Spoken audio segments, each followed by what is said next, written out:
Whoops, that was my bad. Hello. Did I do it right? All right. I unmuted, but I realized I didn't have the gain on my mic turned up, so I was like, what happened? Hi. So what time is it? 3:30 almost? I meant to go live at like 10 a.m. It's getting a little ridiculous, guys, the way that I'm inability to plan anything. This is supposed to be what I'm medicated for, but this week has been particularly bad. Anyways, but I'm here now, and that's the important thing, and we're gonna beat this today. And also, I've got so many things. Like, I'm like, I want to stream more, and I keep saying that and not doing it, but like, here's the thing, right? Before I get into it, because the hot goss, the thing that's going on right now is, everybody knows Ludwig, right? So like, yeah, Ludwig is doing like a speedrunning event thing for charity, which is great.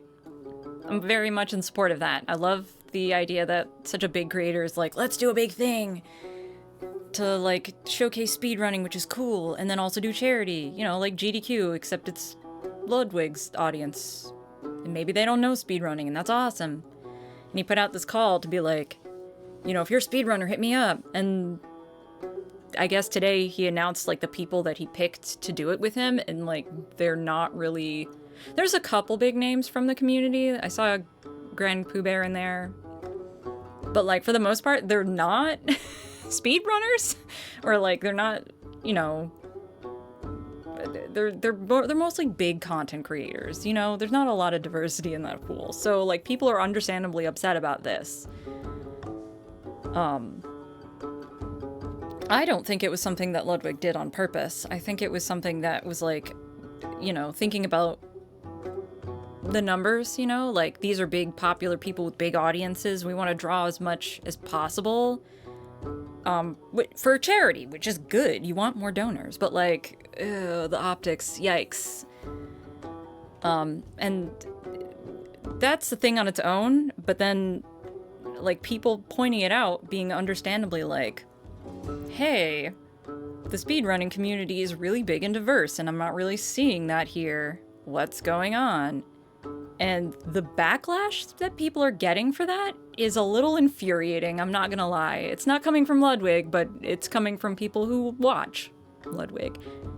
This is a really long-winded way of me saying that I'm going to come out of retirement. I'm tired of seeing so many people just be like, no, like the visceral reaction people have to like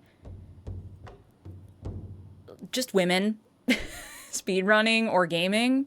It's pissing me off. So yeah, I'm about to be back for one last job. Nah, I'm coming out of retirement. I'm gonna be doing Earthbound speedruns again, baby. Which, you know, I wanted to stream more anyway, and the best way to do that is for me to get into that not grind set mindset, but like for speedrunning terms and purposes, sure, because you have to practice a lot. Which I mean, I'd say more than half the people that follow this channel followed because I was an Earthbound speedrunner, and then I stopped, so I'm sure some people will be happy if people even remember who I am. And you'll get to see a whole new side of me if you've never seen me speedrun before, because I like to think I bring pretty chill vibes, right? Like, this is a really chill stream that we do here. The Ace Attorney ones get a little out of hand, because that's just because Daniel's here. But, like, I go all gremlin in speedruns. Like, the noises that come out of my mouth, I watch the VODs back later, and I'm like, who is that? So, that'll be fun.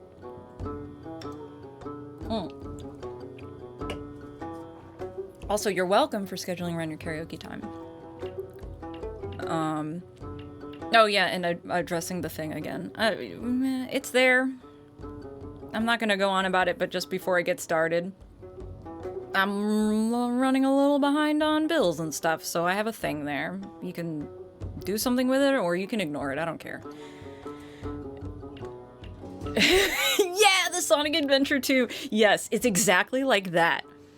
Only speedrunning Earthbound and playing Splatoon competitively brings that side out of me. We used to have an emote that was just like a victory bell, like the Pokemon, because that was the, if you know the Pokemon anime, the victory bell screech was like, it was like a thing. Like that's just, I feel like there was something else that I was gonna say before I went into, because we're about to jump right into like endgame. I don't actually know how long because like the recording sessions for these last scenes is all like blobbed together in my head. So like I'm sitting here being like, I don't know how long it's going to be. We're gonna go until it's 3:30 now. We're going until 6 because Daniel is commentating. Speaking of Earthbound speedrunning, it's all connected. Daniel is commentating on an all photo % run of Earthbound at 6 for RPG Limit Break, and we're gonna jump in there after this and watch that because it's gonna be it's a really good run. It's really good. It's really fun. It's nuts how much you can break Earthbound, and Daniel is a great commentator, so it'll be awesome. I think that was all I was gonna say. Yeah. Okay, let's do it. Let's jump into it. I beg you, just a few more days. That's all I need. I can make them understand. It's time to eat the rich, y'all. At dawn, this ends. Illigrab gaped helplessly. As you wish, my king. Oop. Oh yeah, that's right. I forgot. The king, like I'm still getting used to his voice because I haven't heard it before. You were saying that he's Spanish, right? I love it. I love that accent a lot. Adder opened his eye in the middle of the night, hours before daybreak. The voices in his dream had quieted down at least, though far too late to get any rest. He propped himself up against the coal heap and looked around.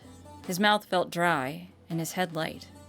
Pins and needles ran through his skin. It's not good for you to sleep on a sack of coal, I'm just saying.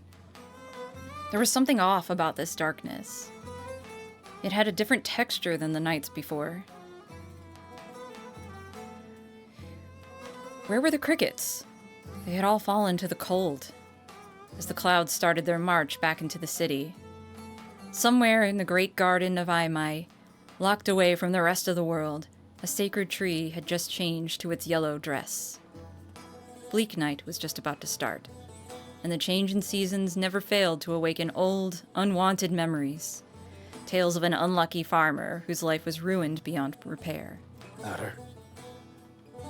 2 years of unending nightmares in a city that didn't know his name. Nope, I'm going back to sleep. Goodbye! No, you're not. On your feet, soldier. Grab your helmet and meet me behind the library. We need to get moving.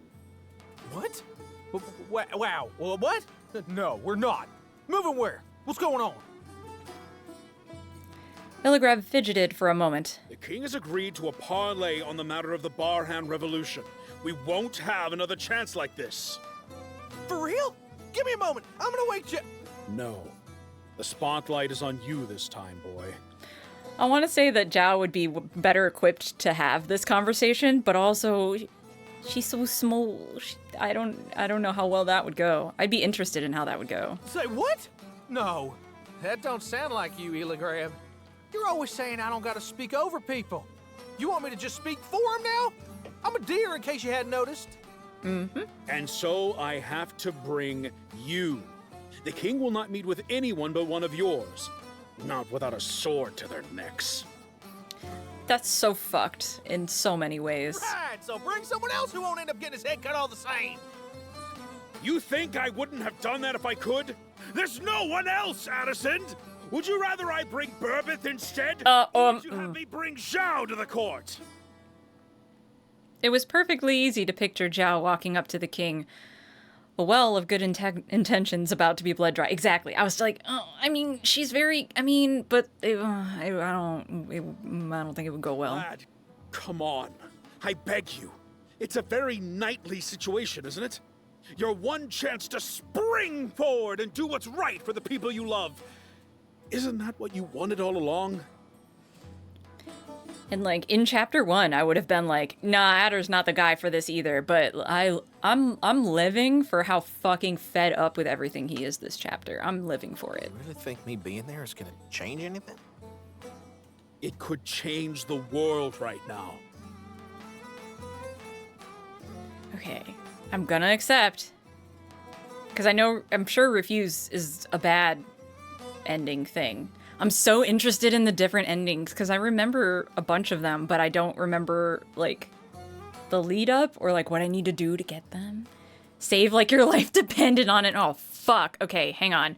Not only am I going to save, like, I'm going to save in different slots. Oh, fuck. But what if I need these ones later? Am I going to need anything from some of these earlier chapters to get different endings, I wonder? I don't even remember what choices I made during some of these. Oh boy. Because I have so many different save files because I wanted to get all the Steam achievements. You have a whole 10-page... Oh yeah, that's right! Oh, fuck. Oh, and I have used them before. Okay, you know what? Okay, yeah, we're gonna go with this. Empty slot. Good shout. Alright. Yo, Sotenbori! Good morning, sorta. Oh, hang on, y'all. Actually, I need to hit the fan. It's immediately too hot in here. Even though the AC is blasting. As soon as I start streaming, it just gets too hot. Oh, fuck.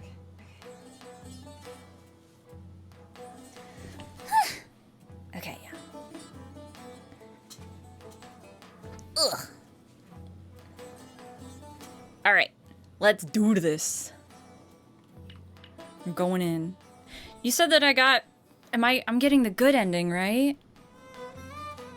I didn't miss anything, I don't think. All right. Let's go. Get dressed and I'll be right there with you. I'm so psyched about Bless you, Adder. getting all the I knew things. I could count on you. For thousands of years, since deer built temples with mud and straw and knew nothing of the secrets of iron, the great Akathar of Heirloom had presided over the city in some form, looking over it from its own island just yards away from the coast. Adder had seen the palace loom over the mists of dawn before, and made it seem like it was floating. And now he floated too. Adder had never expected to walk the royal pathway willingly and freely, to be afforded entrance with a mere, "He's with me," or "Let Sir Upperfield through." The city that had seemed so endless when he first set foot on the gate of... Oh, that's a new one, actually. Is it Adase? I just immediately am like, read it like it's a Japanese word. Now seems so simple under his feet. You would be... It's embarrassing how many pronunciations that I've butchered because I read it phonetically as if it were a Japanese word. I'm such a weeb. The sea roaring below the bridge, the palace standing proudly in front of him, the fires flaring up in the towers above. I love the style of how you paint these backgrounds, like, a lot.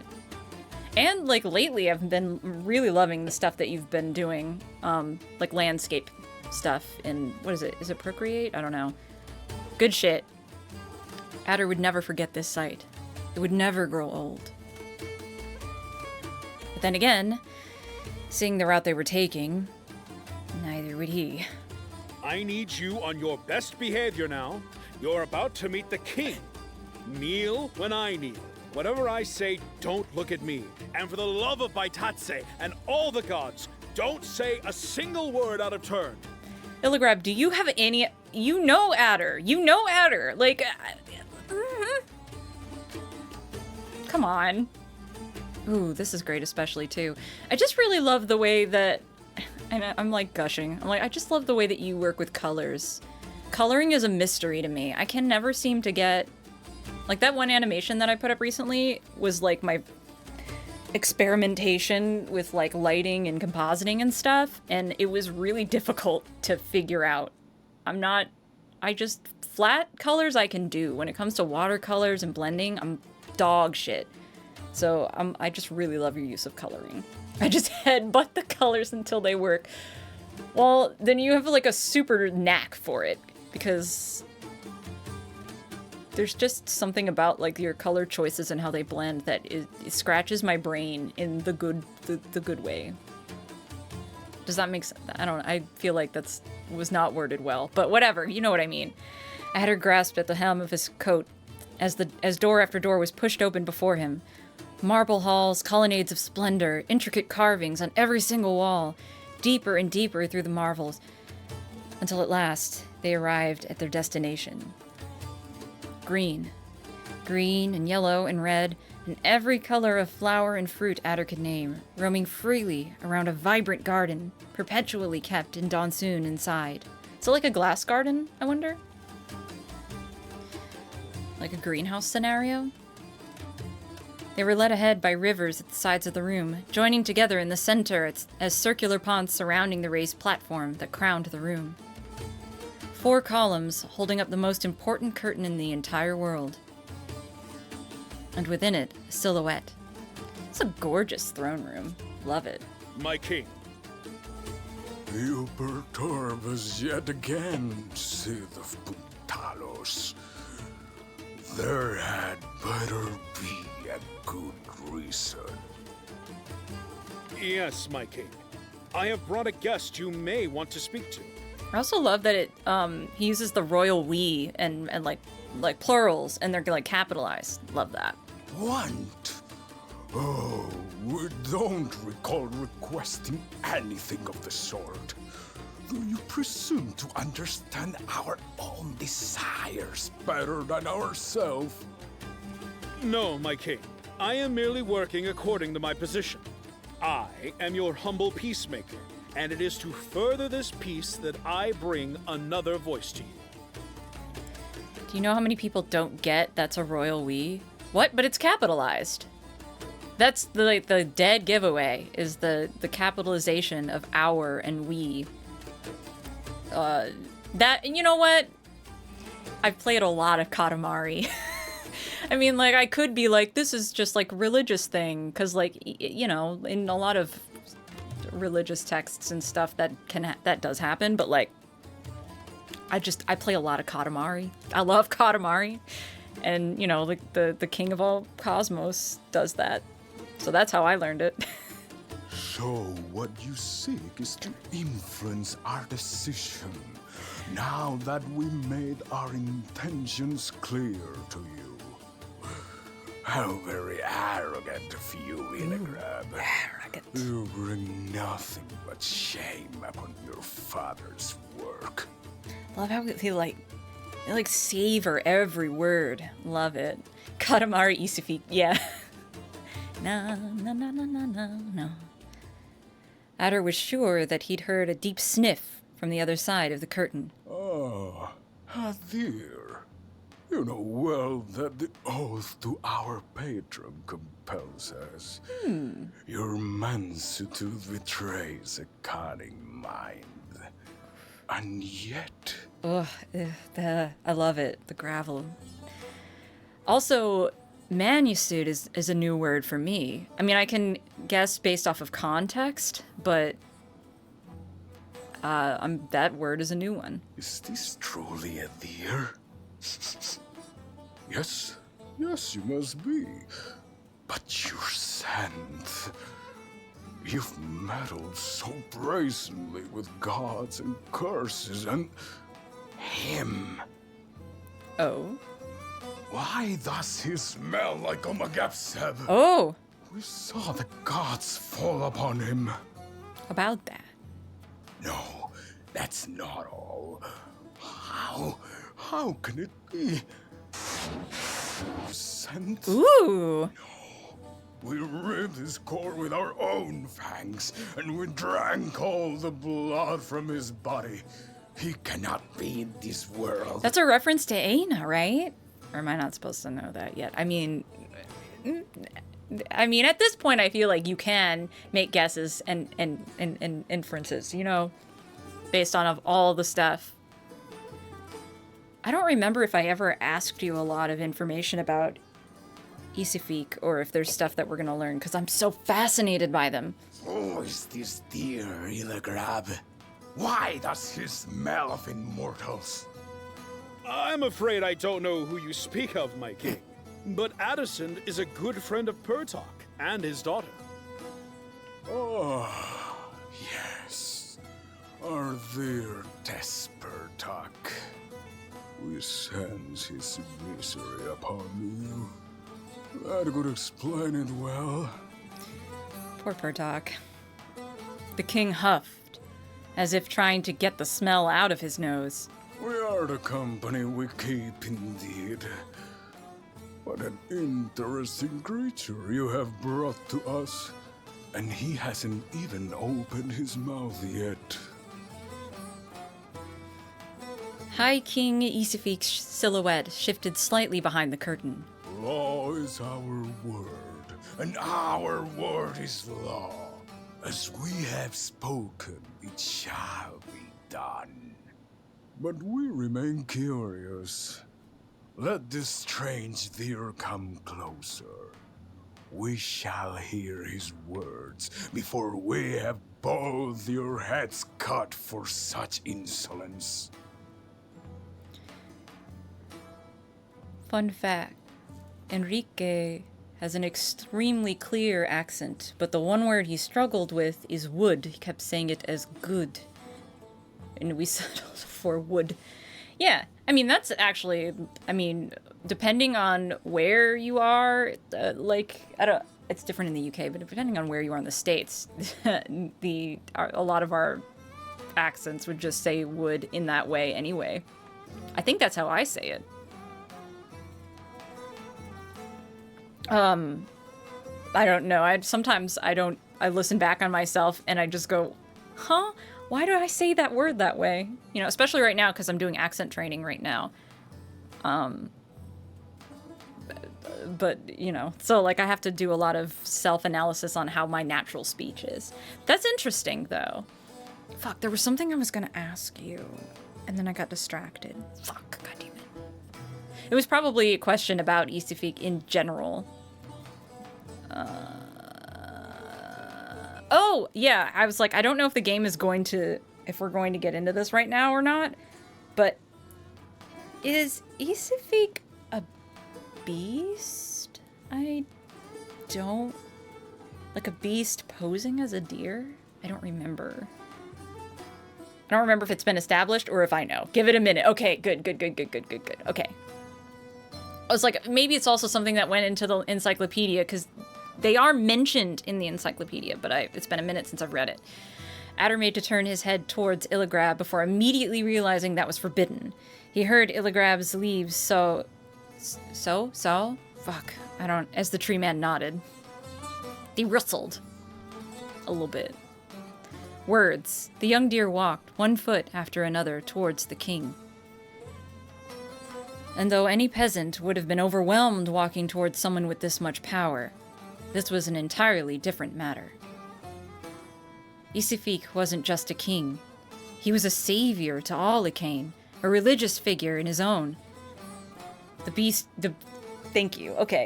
who betrayed his kind to protect the ruminants. He who was crowned by Baitot himself, a man above time. So he is a beast. I would remember that. I think it was in the encyclopedia, and I just needed to be reminded. What is it you seek, child? Your Majesty, I want what everyone could ever want, right? I want to live a good life. And I want everyone else to live a good life too. Please, leave my friends alone. We are the world. We brought you wisdom when you crawled through the mire with no weapon but the antlers on your head. We freed you from those that could hurt you. We were brought upon this world to be your shepherd. The shepherd of who? What? You said you're our shepherd. Who's that mean? Adder, what are you doing? I told you, you should have known. You should have known better. We are the shepherd of all the earth. We shall guard you from all evil. So what about the rest? What about the Barhans? Or the Makadar? They're not your herd? Of course not. They intruded upon our lands. They are the scum of Vecna, and we have tolerated them within our kingdom long enough. Gross. That's radish stew. Yeah, you tell him, Adder. Excuse you? I love this. Is that how it's gonna go? They're new, so they don't count? That's radish stew. They didn't ask to be brought here. Not even the deer were supposed to be here. The beasts were sent after us because Baitat made us an Amai's garden. You forgotten? Yep. You insolent child. We were there. Then what? You think life is a game of chairs? My ancestors kick your ancestors' asses so we get to be here? What gives you or anyone the right to say who gets to live their lives? Yeah, you tell him. How dare you? Why do you get to say our kingdom and they don't? Aren't you a beast? No, he's not. Maybe this is why my brain's confused, because I remember saying that he's not, and then I was like, wait, but is he or isn't he? Also, hi. What? Oh my gosh, I never paid attention to Ekka's pants before. I have pants that I've made that are like purpley and striped like that. I'm gonna have to bust them out sometime. You know, I'm not happy we had to practice on Aina, but it really gave us an edge after all. Why? How do you know? I should have bitten off your throat the second you dared to get my sister's name wrong. No, don't go behind the curtain. I want to see it. Yeah. What is happening? Who is this? Ooh. This is my first time seeing them too. That's okay. You don't need to know. Oh my god! The entire crew of beasts sit on Isafiki like fangs raining down from the ceiling, from within the ponds and between the plants. Oh, it's disturbing how much they look a bit like Aina. I mean, I get it, but also interesting. Just know that this is for Aina, you fossilized dung ball! Begone! We cast you away! We are immortal! My king! No!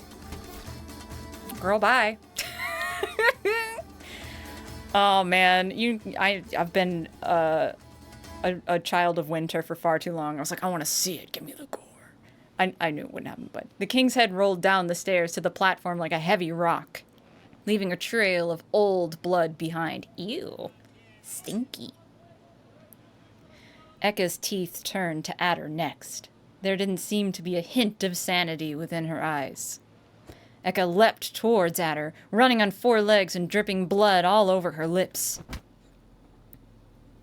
Illigrab slammed against her with his full body, barely managing to keep her fangs an inch away from his face. I'll hold them off! Run! No! Don't hurt her! Maybe we can still talk to... Don't try to play hero now! Get away while you can! There's no reasoning with carnivores! Just want a little taste, just a little nip. With... what?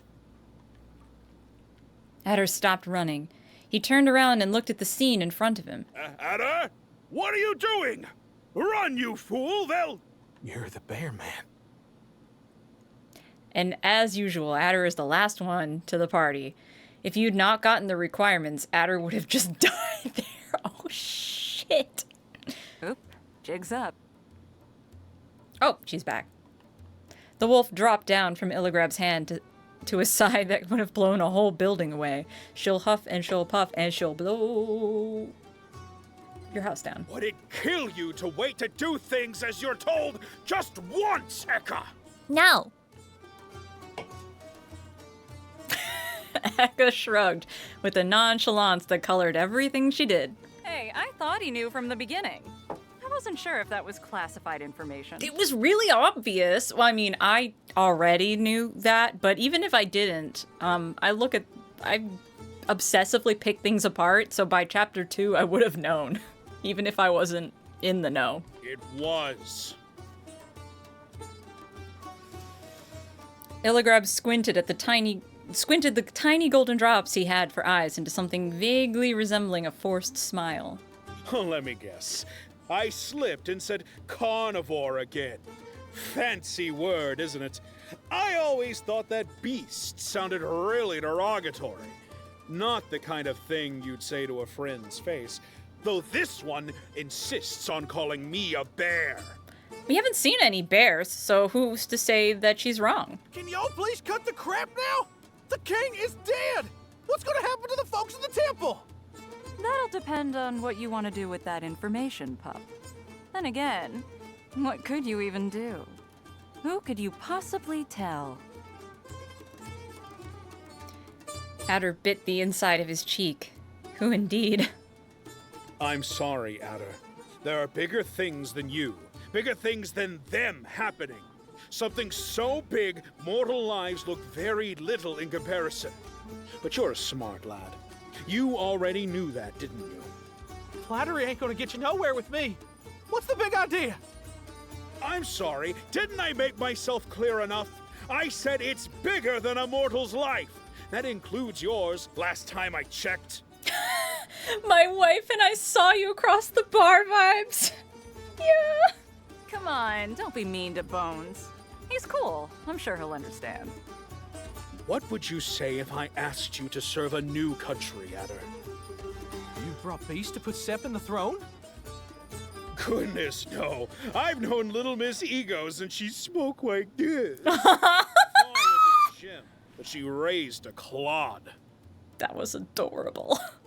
No, I am asking you to dream of something different.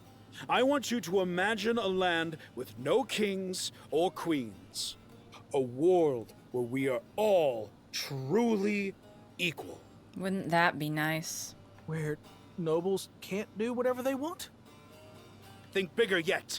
A world where money can't bend the rules. That'd be nice. A world where the law won't look down on you for being anything but a deer.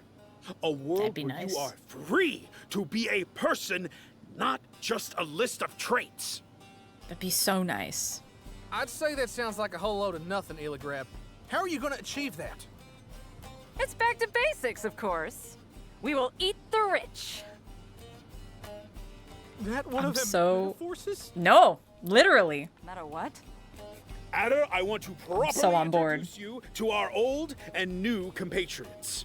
The hurricane that Agathor needed to shake the chains that have kept us all grounded for centuries.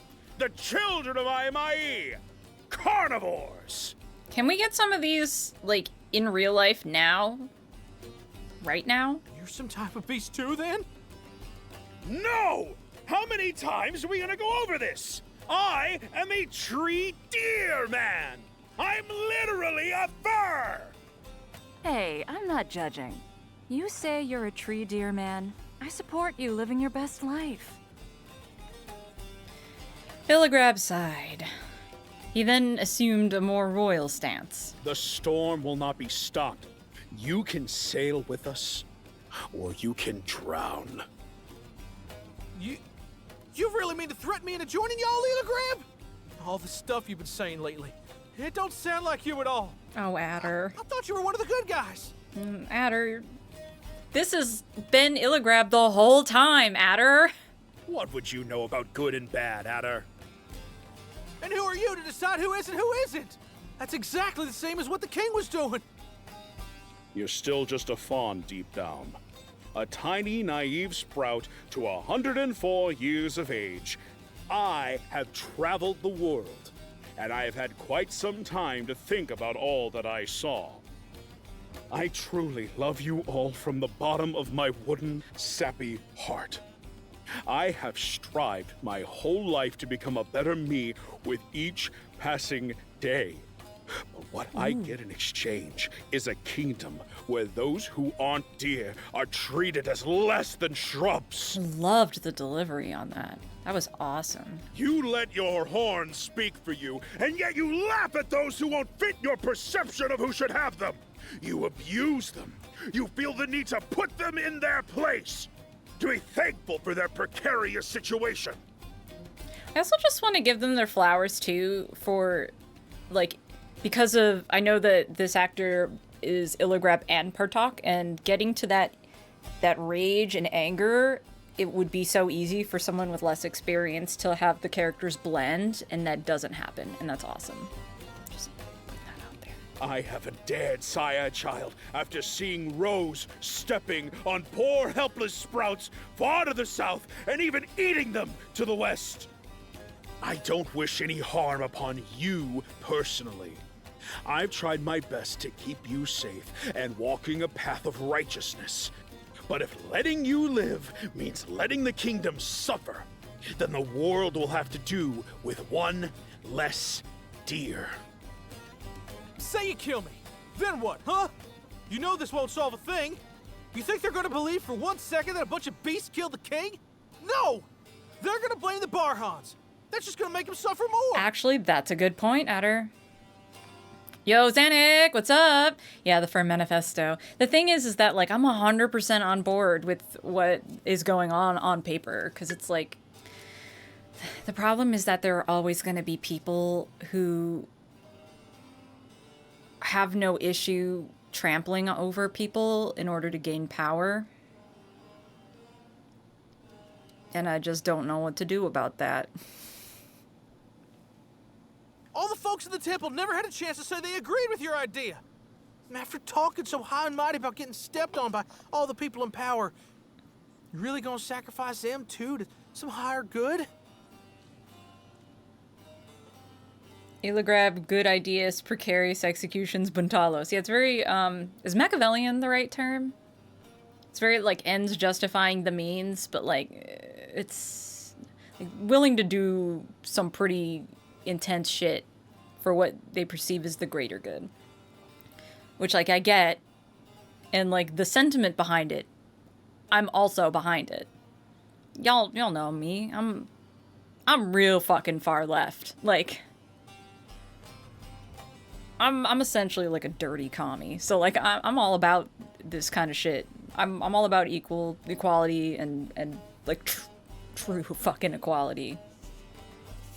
I'm all about eating the rich, but I'm also like, I don't have the answer for how you put this system in place without people taking advantage and working the system to their favor and then ultimately corrupting it and, you know? Or on some Ned Stark bullshit where the problem is that he just doesn't get his own hands dirty. See, I look at Ilagrab and I see Varys, who also doesn't get his own hands dirty. But he's more of the, like, a behind-the-scenes puppet master type. But yeah, it's kind of similar in that way. Ned Stark is one who was just like, I'll do the right thing no matter what. And ultimately he did sacrifice his own... Yeah, that's why I said Ned, his first thing being do your own execution if you... Oh yeah, and I do love that. That's one of my favorite moments in the books that was cut from the show. The explanation of, like, you owe it to a man to look in his eyes and hear his final words. And if you can't bring yourself to kill him, maybe he doesn't deserve to die. Whatever. The show was stripped of all nuance. I don't care. Whatever. But yeah, it's good shit. And I totally see where you're going with that. Ilagrab sighed, deflated from the looming presence that he'd just been seconds before. If you set foot outside this room, I'll have you killed.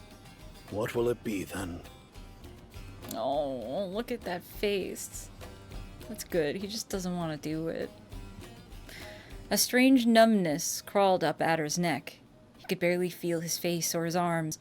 Forced by a pressure squeezing his very mind, Adder shut his eye and focused. Oh, am I gonna have to pick? This was it. A turning point in his life. I'm saving. I've also, earlier today I was thinking, like, I'm coming out of retirement from speedrunning, but I was also thinking about how much I'm obsessed with the Song of Ice and Fire, and I was like, I wish I could incorporate that into streaming somehow. Like, I would just do straight up streams of me, like, talking about stuff related to those books and doing character analysis and defending Catelyn Stark to the death because holy shit, people really hate her for no reason, and Sansa. And I was like, I want to read chapters and then, like, deconstruct them, but I don't know whether or not that is legally permissible. It might be if it's transformative enough, but I don't know if enough people would be interested in me reading chapters live for us to take breaks to do discussions. Like, if there was enough interest to where, like, I would read, like, a paragraph or something and then we'd stop and talk about it. Like, I would love that, but I don't think there's gonna be enough interest for me to do back and forths. Or, like, I don't know, maybe, like, a couple of my favorite chapters rather than, like, the whole book, bit by bit. You know what I mean? I don't know. David Lightbringer does stuff like that sometimes, where, like, he'll have people on, like Grey Waste Tim or Girl Nettles, and they'll go through a chapter and talk about symbolism and stuff, but they're way smarter than me, and they know a lot about mythology, and or at least David does. And so, like, I'm not. I just like to gush and info dump and talk about whatever. I'm more freeform. I'm not very planned, so I don't know. I mean, I could do a whole discussion, like, just discussing it, not even reading the chapters. But, like, again, it would have to be a back and forth. And I don't have any friends in real life that are as into those books as I am. I don't think I have any friends in real life that have even actually read those books. They've seen the show, which is so not good the more I go back to it.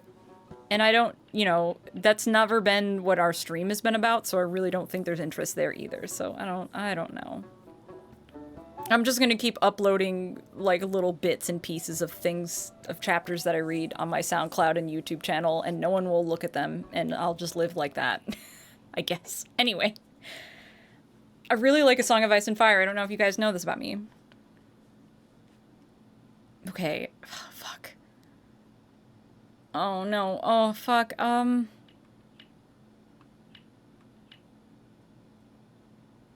actually don't know what the right choice is. Oh, no.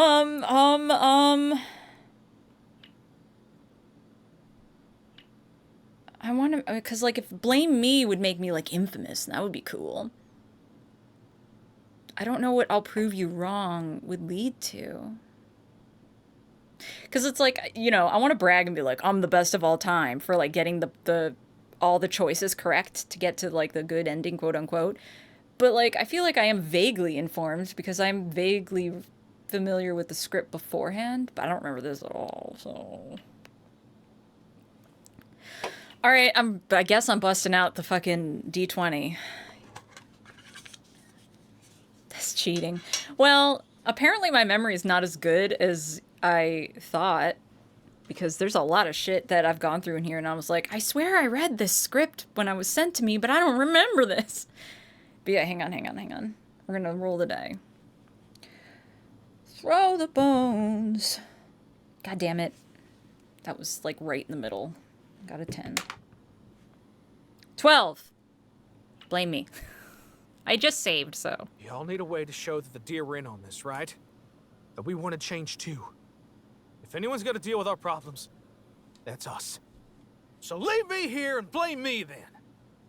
Yeah, let's do infamy. So weird to see you with daylight outside. I know, right? Oh yeah. I guess the lighting is fucking whack too, because I have a blanket covering that window, but it's not enough. It's a thin blanket, so. Adder, what are you saying? I ain't good for a whole lot of stuff. But Batot knows no one takes the rap like I do. Let me be the one who killed him. That'll get the bar hunt some time at least. Hell yeah. Let you steal the glory of my hunt? Not a chance. The lighting's fine, it's just clearly daytime. Oh, okay, cool. Heka, please! This isn't about glory. Adder's, he's truly offering to shoulder the blame so that not another drop of blood needs to be wasted. He believes in us, deep down. Hell yeah. There's 2 Kemis. Yeah. I just killed the king. It was awesome. I'd do it again. Illigrav kneeled down on one leg. He put a firm hand on Adder's shoulder and gazed into his eye. You've really grown into the fine man I always saw in you, Adder.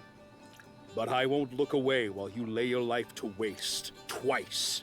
It's time to run. Oh, there's 2 of them. I can't! Running away won't solve anything. I gotta make sure I stay to tell everyone I did this and face him. That's enough heroics from you today, boy. Crew, show him the way to the ship before the guards arrive. To oblivion with all of you! Killed us! You wish you had a fraction of a centesimi of the power required to achieve that! I forgot that even though... I'm not wrong, Eka decapitated him, right? So, like, even though I took his freaking head off, still alive. I love it. Did you just hear the kings? Run! Only a tree, a corpse, and a wolf.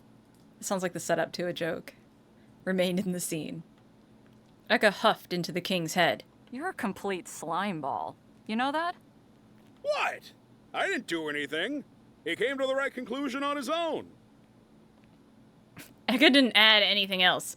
She merely kicked the king's head like a ball on her knees on the way out. Adder curled into a ball on his little bunk bed in a dark corner of the shared bedroom, where no one had bothered to even check on him in hours. Hell yeah, that rules. Yeah, I wish it was real life. I can think of a bunch of people in power right now that could use with a little bit of beheading. Oh, you know what I mean? Not that I'm gonna do anything about it, FBI. Chill out. Wouldn't they care if he escaped? Was it because they knew nobody would ever listen to him? Deserter once, deserter twice. They'd know. They'd all know. He'd obviously just run away again. Bones! That's enough sulking for today. Get your tail over here. The looping thoughts were only briefly interrupted by Eka's command. Adder dragged his feet out of bed and towards the dining hall.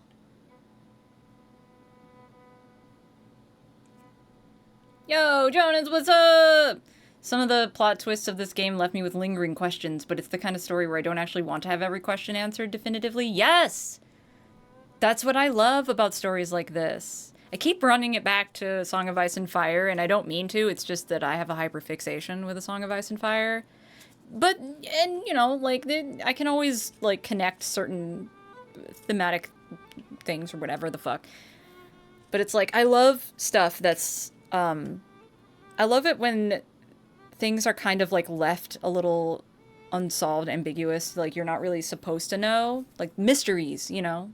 It works your brain. I never noticed. Yeah, did you guys know that I like A Song of Ice and Fire, the fantasy series by acclaimed author George R.R. Martin? I'm gonna be insufferable next month when House of the Dragon Season 2 drops. Insufferable. You'll all hate me. When he opened the door, he found a band of wolves wagging their tails and sniffing around. Eka stood with her back turned to him, watching over Aina's deactivated body. She motioned at her to come closer. Adder couldn't help the terror he felt walking towards them. They could surely smell it, the fear of what he was about to see, the discovery that his best friend wasn't actually the person he'd always thought, if a person at all. I'll put up with it, but that's because you put up with me. I mean, I'm still confident that you will enjoy the books if you give them a chance, but I'm never going to pressure you into doing it. But when he gazed upon the little compartment that had been opened inside of Aina's chest, so dark and sterile and full of mechanical contraptions, he realized it did not make a single difference to him. Here. I was afraid to scratch it, so you do the honors. Automatically, trying not to think too much about it really, Adder opened his palms so that Eka could deposit a glowing potato-shaped gem in his hands, a heart of sorts. Though Adder was none the wiser to this. I love that it's potato-shaped. Saying Aina's too fast. No, that's happened so many times. Yeah. I think somebody's mentioned that before. That I say sometimes when I say the way that I say Aina and when I say it too fast. Listen, I'm aware. We're all aware. We're keeping the old cursed core safe, just in case something goes wrong, but this one doesn't smell as fresh. But it was working just fine for that rotten fang, so it'll probably do just as well. Oh, we're taking Isafik's core or whatever and putting it in Aina. Awesome. Whose anus is doing what? Yeah, I saw you were playing Balatro, which I don't know what that is, but Steam handily informed me. Rotten fang? Why, we'd never! It is core that we wore! Blame him! I was gonna say in the last scene, there's nothing that I think, nothing funnier to me than like a decapitated head that can still talk. Like, I love that shit. Adder looked at the skull on the table. The king's head spoke. It had most definitely spoken this time. Her name's Aina. Though Isafik's sockets were completely empty, Adder felt like something was suddenly looking at him after his whisper. Well, Yeah, sorry. It's a poker roguelike? That is an interesting combo, but y'all know how I feel about roguelikes. I don't really care for them. Jesus, I just looked over. My hair is fucking insane today. I swear I brushed it right before going live, but it's nuts. Yo, Kafka, what's up? Adder took a long, reluctant look inside Aina's chest cavity, looking for the right spot to place the core. It seemed like a million little machines swirled alive inside her. Taking the same educated guess about shapes and sizes that any 4-year-old may have made, Adder carefully pushed the gem into the gem-shaped gap inside her ribcage. That reminds me of that TikTok of the lady watching the guy putting the toys inside of the shape toy for children or whatever. And the guy's like putting all of them in the square shape and she's like getting more distressed gradually. I love that fucking video. Yes, good morning, afternoon. It is pretty wily. I think it's because it's super fucking humid. I don't know if y'all know this, but I live in a swamp. The gem pulsated once, lighting up the darkness inside her body. It turned a bright purple and then red, before the compartment shut itself again. Everyone took a step back, seeing the way Aina's pupils sharpened into mere lines, but they soon expanded back to their usual roundness. A mechanical whir softened deep within her chest, turning into the beating of a heart. Where does the potato go? In the square hole. It's cute you think you live in a swamp. Hey, fuck you. I know you are from Florida, which is also a fucking swamp, but we literally live near swampland. I can say that. In fact, I mean, I like to call where we live North Carolina's ball sack. That's what I call it. Is that fair? I feel like that's a fair description. Yeah. Aina looked at her hands. She curled and uncurled her fingers. So carefully, it would seem she was just doing this motion for the first time. They felt heavy. Heavier than she ever remembered them being. Then, she looked up at the crew around her, every last one of them, and then finally, at her. She opened her mouth, marveled. welcome home, sis. You brought a little gift with us. Eka gave Adder a small push. He stammered, looking at Aina. It's fair for North Carolina, yeah. North Carolina is definitely an interesting state. In that, like, it's right at that line, geographically, where anywhere in North Carolina is vastly different. Like, we've got fucking mountains, and then, like, there's, like the Outer Banks. And then there's, lots of swamp, and then there's the beach. Like, it's, everywhere you turn, it's pretty different. Hey, boss?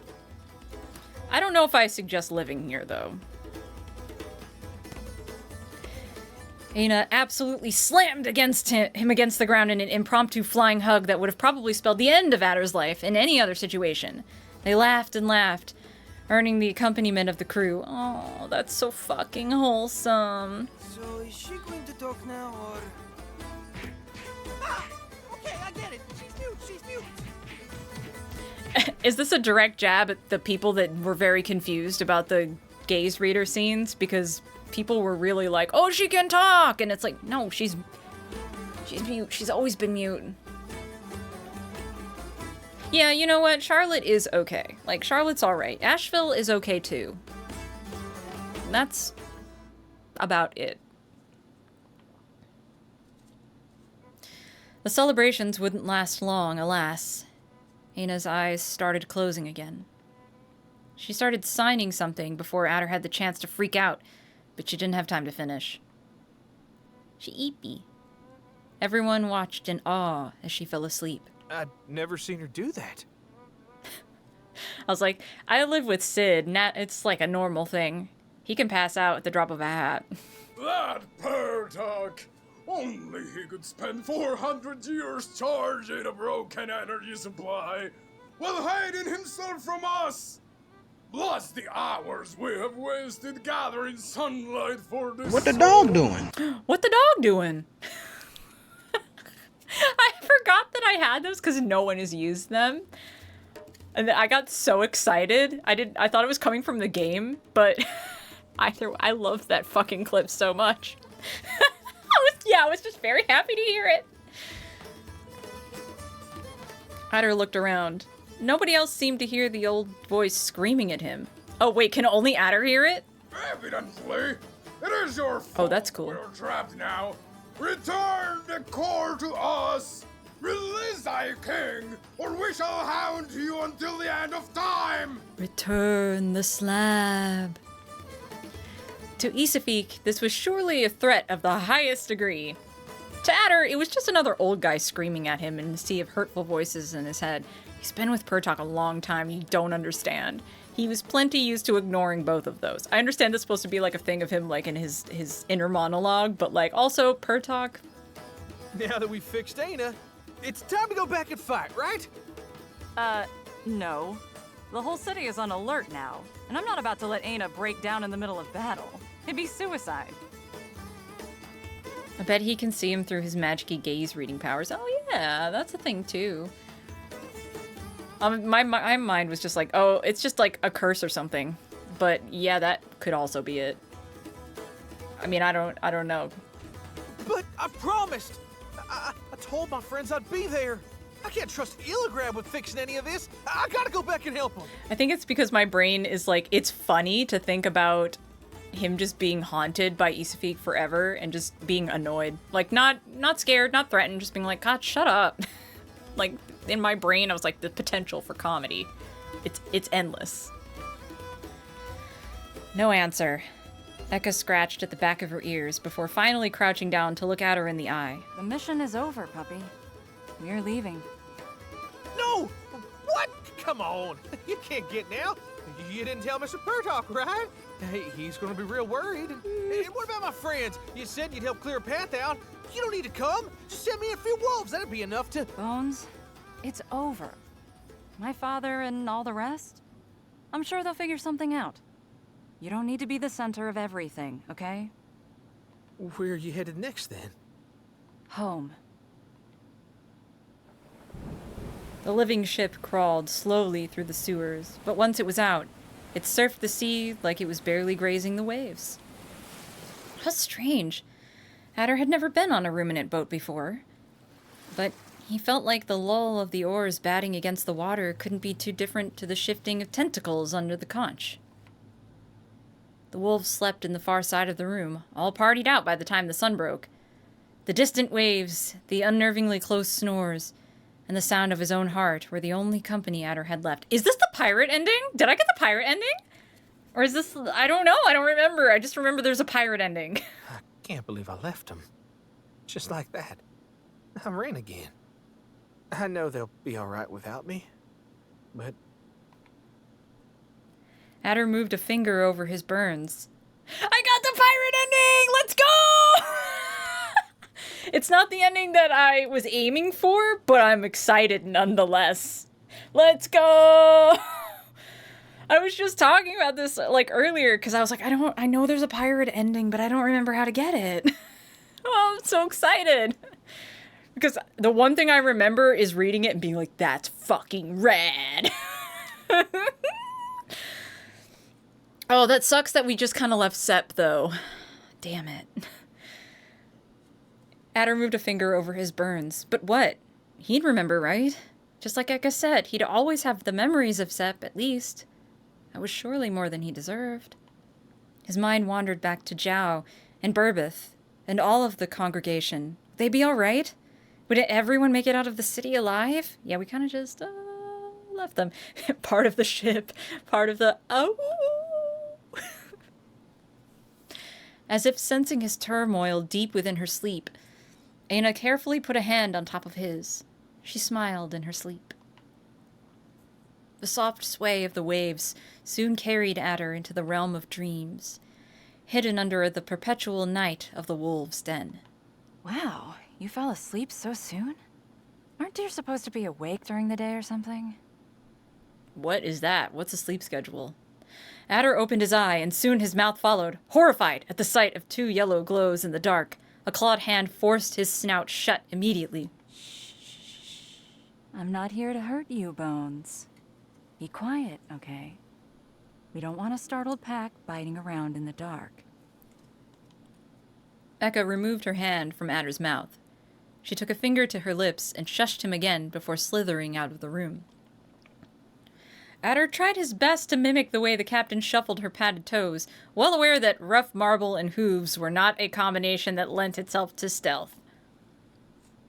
Soon, they reached the brig, in its usual perpetual state of disaster that not even Eka seemed to know how to navigate. I mean, yeah. After much rummaging around, she finally returned to Adder, carrying 2 oars? I hope you know how to row. It's going to take a while. Eka tilted her head towards a dusty old canoe currently housing a snail colony. Oh, thank the gods. I knew I could count on you, boss. We're gonna show them guards what's what. What? No way! I'm not getting involved in your mess anymore. If you want to return and get yourself killed, that's your choice to make. I'm just making sure you can get back to where you belong. But what am I supposed to do then? Elecram said. You think the bear commands this ship? I'm the boss here. This is my crew. And I say that there's no place for you where we're going. That's a good laugh, brother. I've heard you laugh a lot, and it sounded good to me. Hell yeah, brother. Thanks. I had a lot of fun. I remember this particular session, and I had so much fucking fun. I remember being sad when it was over. I can't come back alone! And very hot. It's like 100 degrees in my booth after like a couple of hours or something. I was like sweating my tits off, literally. A snail-infested canoe reminds me of my days in the Scouts. I had a whole crew of spiders on a kayak. Oh no! I've only been, fucking, not canoeing. I was whitewater rafting once. It was very fun. And scary because it was super fucking fast-paced and there was a lot of, everything everywhere and we could have tipped over at any moment, but that sounds like a nightmare. I hate that. Sure you can. Row against the rising sun. If you don't land an heirloom, you're definitely going to hit somewhere in the coast of Akathor at least. No, that ain't what I meant. If there's nowhere else to go, I'd rather you just go ahead and put an end to this. Ain't nothing left for me back home. Adder. This again, pup? I don't give a damn about your opinion. I'm getting you off of this ship. No, you're not. Adder shoved the oar back into Eka's hands. He balled his hands into fists and then lifted them in front of his face defensively. Are we gonna have a problem, Bones? Hearing Adder wounded and devoid of his usual energy is tough. Oh man, the Adder, the performance has just been outstanding this whole chapter. Like I said earlier, I'm so here for Adder being done with everything. My name is Anderson! Yeah, you tell me.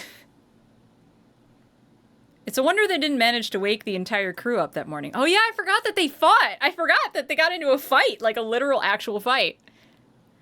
The brig shook from floor to ceiling, and their screams could hardly be contained by the marbled slopes making up the insides of the living snail. There was not a single wall they didn't crash against as they exchanged blows and bites. It seemed like it would never end, but even the stamina of monsters like them had a limit. Yeah, totally a normal fight. There's nothing sexual about this at all. Get your minds out of the gutter. Eka and Adder lay down, belly up on the ground, panting and thoroughly spent, covered in sweat and blood. It's not horny. It's not. They looked at each other and then back at the ceiling, wondering what in the world had just happened. Or at least Adder did. It's not. There's nothing horny ever. I think I specifically remember during, like, reading through this in the booth just being like, that's hot. Shut up! After a few moments of exhausted stillness, the boy finally managed to make some space for words. You know, I was happy to learn y'all were here. Terrified, course. But I felt like I was right for once. I could finally just put my finger on something and say, that's it. That's the villain of my story. But that just ain't what happened. Oops. For a while after that, I was just hoping you'd drop by one night and just make all the pain stop. For good. You said you were hungry, and I understood. I kept thinking that if you ate me, then my life would have been good for something at least. That bad, huh? I mean, I felt like I deserved it. There had to be a bigger reason, you know? I always knew that the gods saw what happened back at the fort. They took my eye as a down payment, and then sent you to claim my dues, because I didn't die that day. Yeah, but you're like half starved. I don't think you would taste that good. It should have been me, not Lord Askadath. I know that. He was so much more everything. He was strong and smart and kind too. Always looking out for me and telling me I reminded him so much of his son. Now I can't help but wonder which one he meant. Yeah. I'm like making a judgment call because like we don't know much about Askadath, but like I don't think he was actually that great from the context that I've been given so far. So, you know, silence. Wow, that's it? That's your whole dramatic life story? You sure are, ain't it, sister? No, it's okay. I can pretend like I'm listening. Keep talking. I'm super invested now. Eka propped herself up on one elbow and turned to Adder. She made a grand gesture of turning both ears towards him, which made Adder chuckle despite himself. I always wished I could be a knight like him. Because I wanted to feel like I was someone who helped others too. I wanted to become someone who could protect others. But the more I tried to do that lately, the more I realized it's useless. This isn't pillow talk, guys. Stop it. Stop. Calm down. There ain't no point defending the weak when the strong won't ever stop picking on them. It's a rigged fight, and I tried my darnest to survive enough to put my grain of sand in. But that just ain't how you win. I should know that by now. Honestly, this is a mood. I've been thinking about stuff like this a lot lately. I've never written pillow talk ever. Never, ever, never. Never, ever. No. I'm tired of pretending I'm worth a damn. I'm tired of being good and nice and kind. That ain't the way to change anything. I want to be someone bad enough to rid the world of bad guys. I want to be someone like you. Mood. Eka exhaled all the air out of her lungs. She smiled, with her lips closed. You really don't. But I'll show you all the same. Maybe that way I won't have to hold back in a fight against you. Yeah, there's like no shot that she was giving it her all that entire time, by the way. She was having fun. Adder looked up to find Eka's eyes shining right over his. Like a thought spilling directly out of her mind, he heard, I'm looking forward to seeing the person you become, Adder. The whole ship shook all of a sudden, sending the entire room crashing against itself and Eka away from Adder. That can't be good. Well, The first mate started barking all over the place, trying to wake everyone up. Adder clambered out of the room, looking for Aina.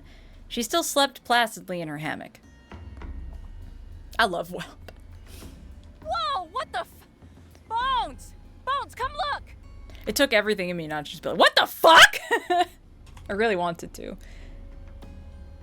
For a second, I thought that was a Crimbo emote. Oh, it's really good, though.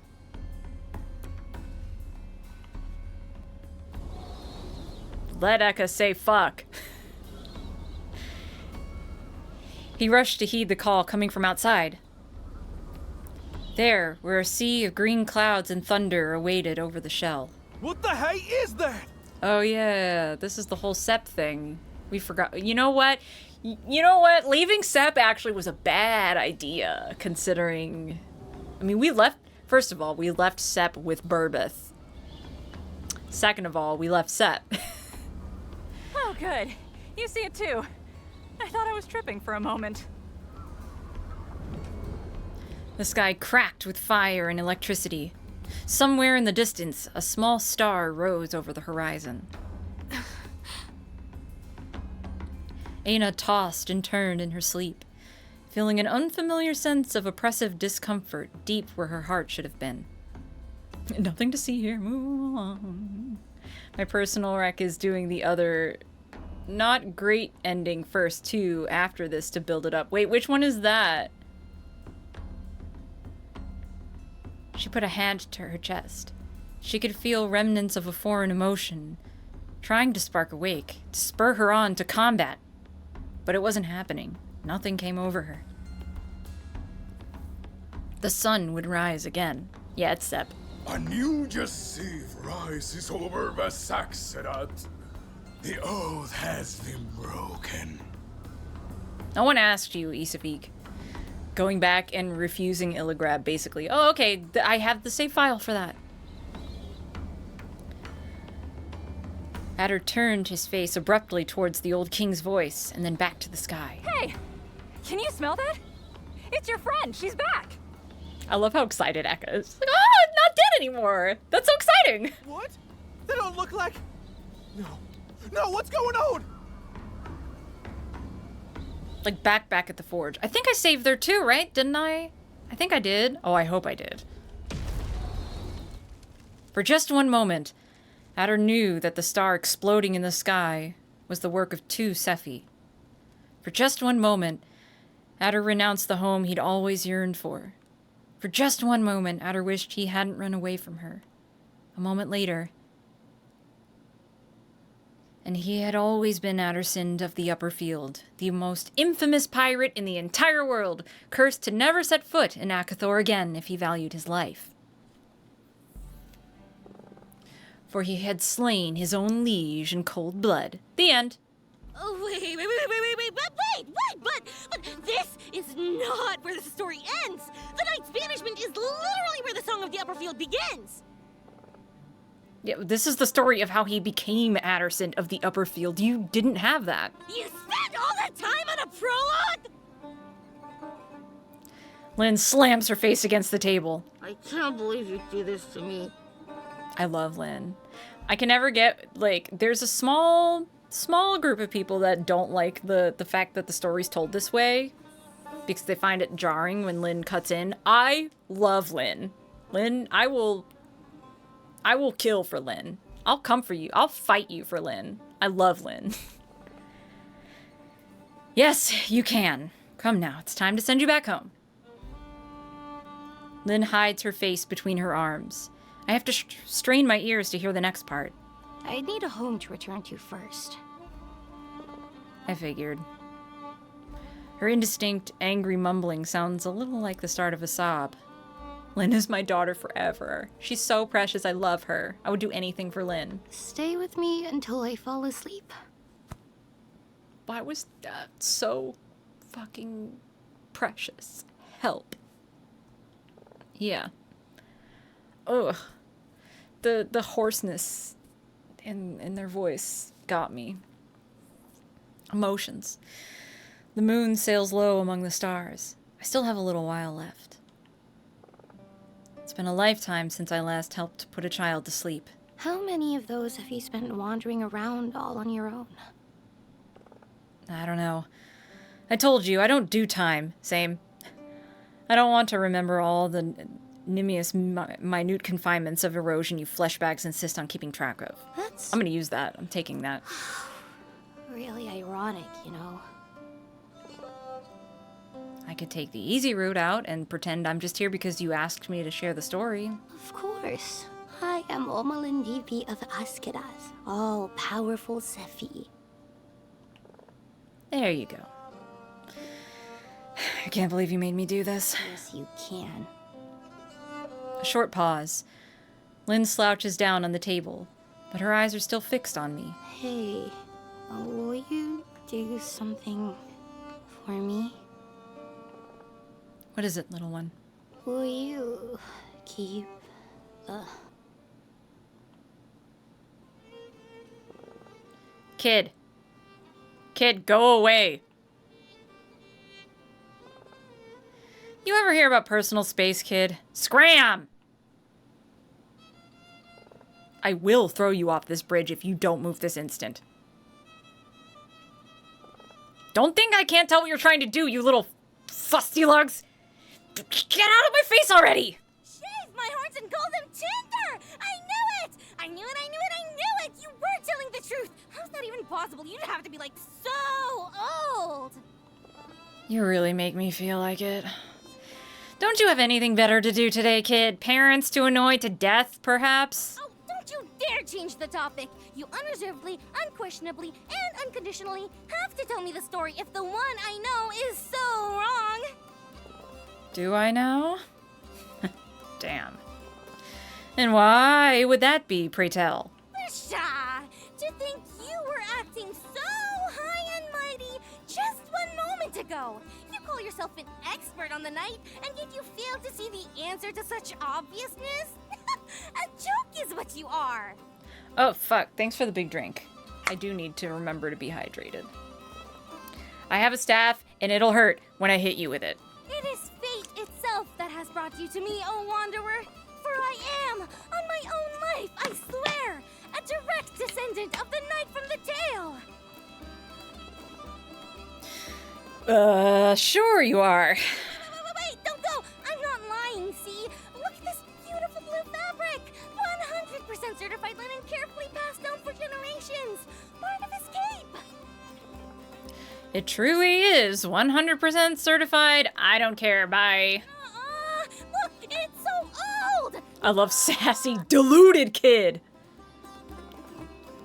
Oh, no, it can't be. Hey, what do you think you're doing? Get your filthy snout away from my family relics! It still smells like him. It does? Whoa! Not so deluded kid? Just so we're clear, that's a woe that falls somewhere between a woe 1 and a woe that's really gross, and I'm thinking I should run. You know what kind of woe I'm talking about? Why do you even sound like... No, I won't let the delusions of some random street shrub get to me ever again. I'm leaving. I am not deluded, and I am not a street shrub. My name is Omalin Dibili of Askedath, and I am heir to the lineages of both the Knight of the Upper Field and the royalty of Basaxerat. I like Omalin something. Yeah, I know, it's kind of a mouthful. Just Lynn is fine. Lynn of Askedath. Descendant of Adderson of Askedath. And you are? Oh, I'm so very tired. Come on. We have a long day ahead of ourselves. Moments pass in silence. But perhaps it's hours instead. I would not be able to guess how long. Mood. My first instinct is to check if Lynn is truly asleep. Perhaps I could somehow create more time for myself. A different excuse to stay just another handful of minutes around her. As much as I tried to avoid it, I now know too much about this fragile creature sitting by my side. I'm invested in her well-being. Once again, I've been dragged back into mortal affairs. I'm sorry, Lynn. I don't have a choice. The moon starts its descent into the horizon. Nice. The sun will find me once more no matter what I want. No, I can't stay. I have a letter to deliver before that. With my hat and staff in tow, I stop one last time in front of the entrance. I adjust my new blue scarf over my neck and nod. She's too good to be related to you. But still, please, watch over my friend.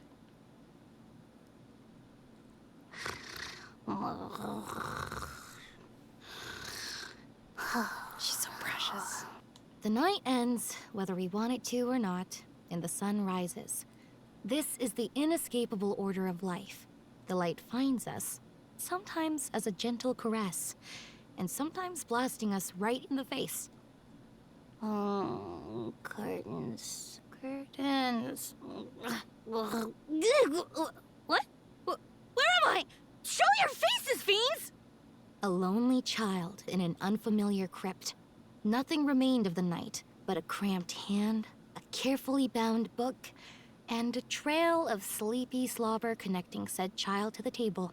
Even her beloved scarf was gone. Ah, that's right! My book! So it was the goddess of inspiration that took me! Ah, magnum opus. Masterwork of mine! I was wondering, I was like, I bet the curse is still in effect, so possibly it just doesn't even remember her anymore. I mean, you wouldn't know. I mean, who's the narrator? I don't know. Ugh, I can't believe I've gone and kidnapped myself just to write you. The headmistress is going to kill me. Ah! The headmistress is going to kill me!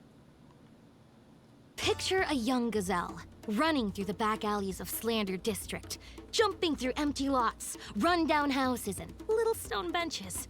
For she knew full well that she was to meet her destiny. Ah! Miss Vita is going to have me cleaning bodies all week! Yeah, she's definitely a descendant of Adder. A destiny which most likely included a brush and a lot of brown. I don't want to spend a week dealing with crap! No way! How did I not remember? And so, as is to be expected from someone not heeding the wise advice, look where you're going! The young gazelles soon met the first obstacle on the way back to the orphanage. A tree. Miss Omalendibi? Oh! It's not. Yes? The gate was blocked by a huge Makadir. No, two, in fact. Oh! The smaller one was simply trying his darndest to blend in behind the older one. So cute! A pleasure to make your acquaintance. I am Constable Adaga Buntalos of the Academy of Heirloom. This is my little brother and my secretary in training, Umbo. Oh! The shy sapling nodded his head politely from behind his sister. Cuties! I love them! Am I in trouble? I swear he's going to come back! Eventually, I just... Oh, no, child. You are not in trouble. Quite the opposite, in fact. Unless you're particularly averse to good news. I really like the voice. We're gonna look at the cast in a minute. This is highly irregular, but... a certain person of standing who decided to remain anonymous for your sake and mine vouched ardently for your ingenious character and good nature. Ooh. And I must say, I have been able to witness your creativity myself. Oh, it reminds me of another, Oh no, I can't remember her last name. It reminds me of Patty. Patty, fuck. I believe this was Candace's first role, but they've been doing tabletop RPG for a long time. They've got a great fucking voice. It reminds me of, she's super famous, but she voices Yellow Diamond in Steven Universe.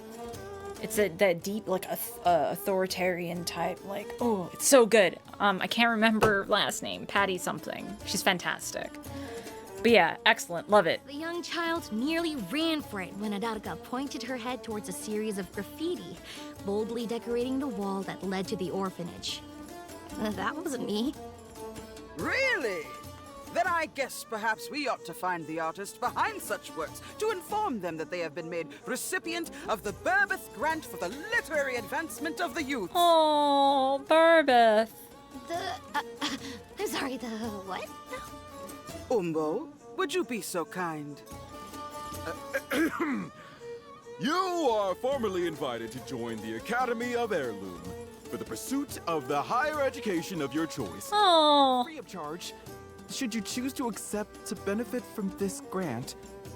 So cute. I'm pretty sure I screamed. Little old me! Taken into the intellectual elites of the country by what looked entirely like Providence. I ran to pack what little I had, and I may have even had time to sign a few select people to get eaten by beasts while Umbo and Adarga weren't looking. My name is Omalin Devi of Azkadath, and I'm going to be a writer! My time in the academy was one I'll never forget. Fresh off the streets, surrounded by snotty brats who had just wandered out of their parents' mansions, I defended the weak and stole from the less weak with my sharp wits and a particularly sharp stylus. Hell yeah. I wish the teachers had been able to appreciate my subversive charm and my ingenuity as much as Adarga did. But it seemed, alas, like I was doomed to have what she so kindly referred to as A proclivity towards irreverence. I only got expelled once, so I still think I did fairly well, all things considered. And this is my magnum opus. A thoroughly researched fanfiction detailing the life of the Knight of the Upperfield. This is my headcanon. No hate, original characters, do not steal. Oh my god, I will die for Lynn. I love her. Wow, Lynn! This is really detailed. It must have taken you ages to make. What were your sources? What? Sources?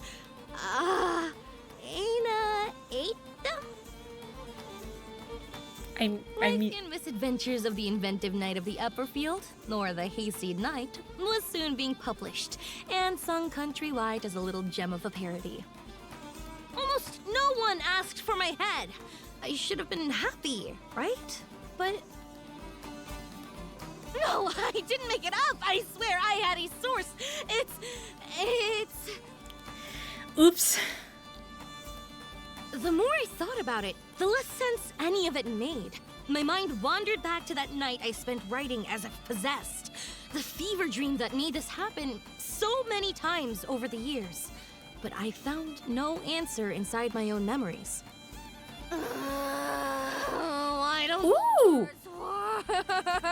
What a cute outfit. Burned out beyond redemption and crushed by the publisher's endless demands that I give up the historically accurate bit and just make a sequel already, I plunged deep into the depths of my work, wondering what could have ever been good about it. As I opened the original manuscript, I came face to face with it, one last time.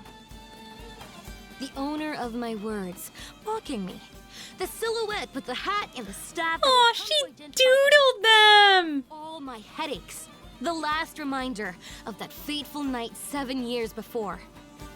Cute. Adarga always said that someone vouched for my creativity, my intelligence, and all the things the years had stolen from me, to the point I could no longer see them within myself or anything I made.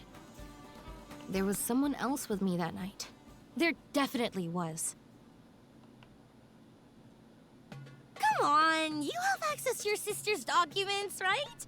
There must be something about the person who made me write the book. I can't betray her confidence like that. She made a vow of anonymity. But you didn't, and that was like forever ago.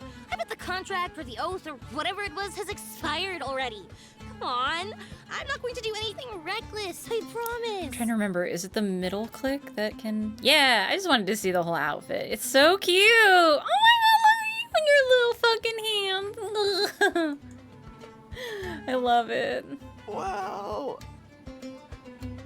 That same night, I recklessly packed my things and ran for it, leaving behind my studies, my burgeoning career, and a string of broken hearts. But I just couldn't help it. There's nothing that makes me angrier than a broken promise. And you didn't even come close to making good on yours. You tell the story, and I write. That was our deal when we met, and a promise promise is a promise, you crooks. Her like attempt to imitate your accent. I love it. I'll find you, no matter what. You're not Oh, going I to love get away this. from me so easily, boss.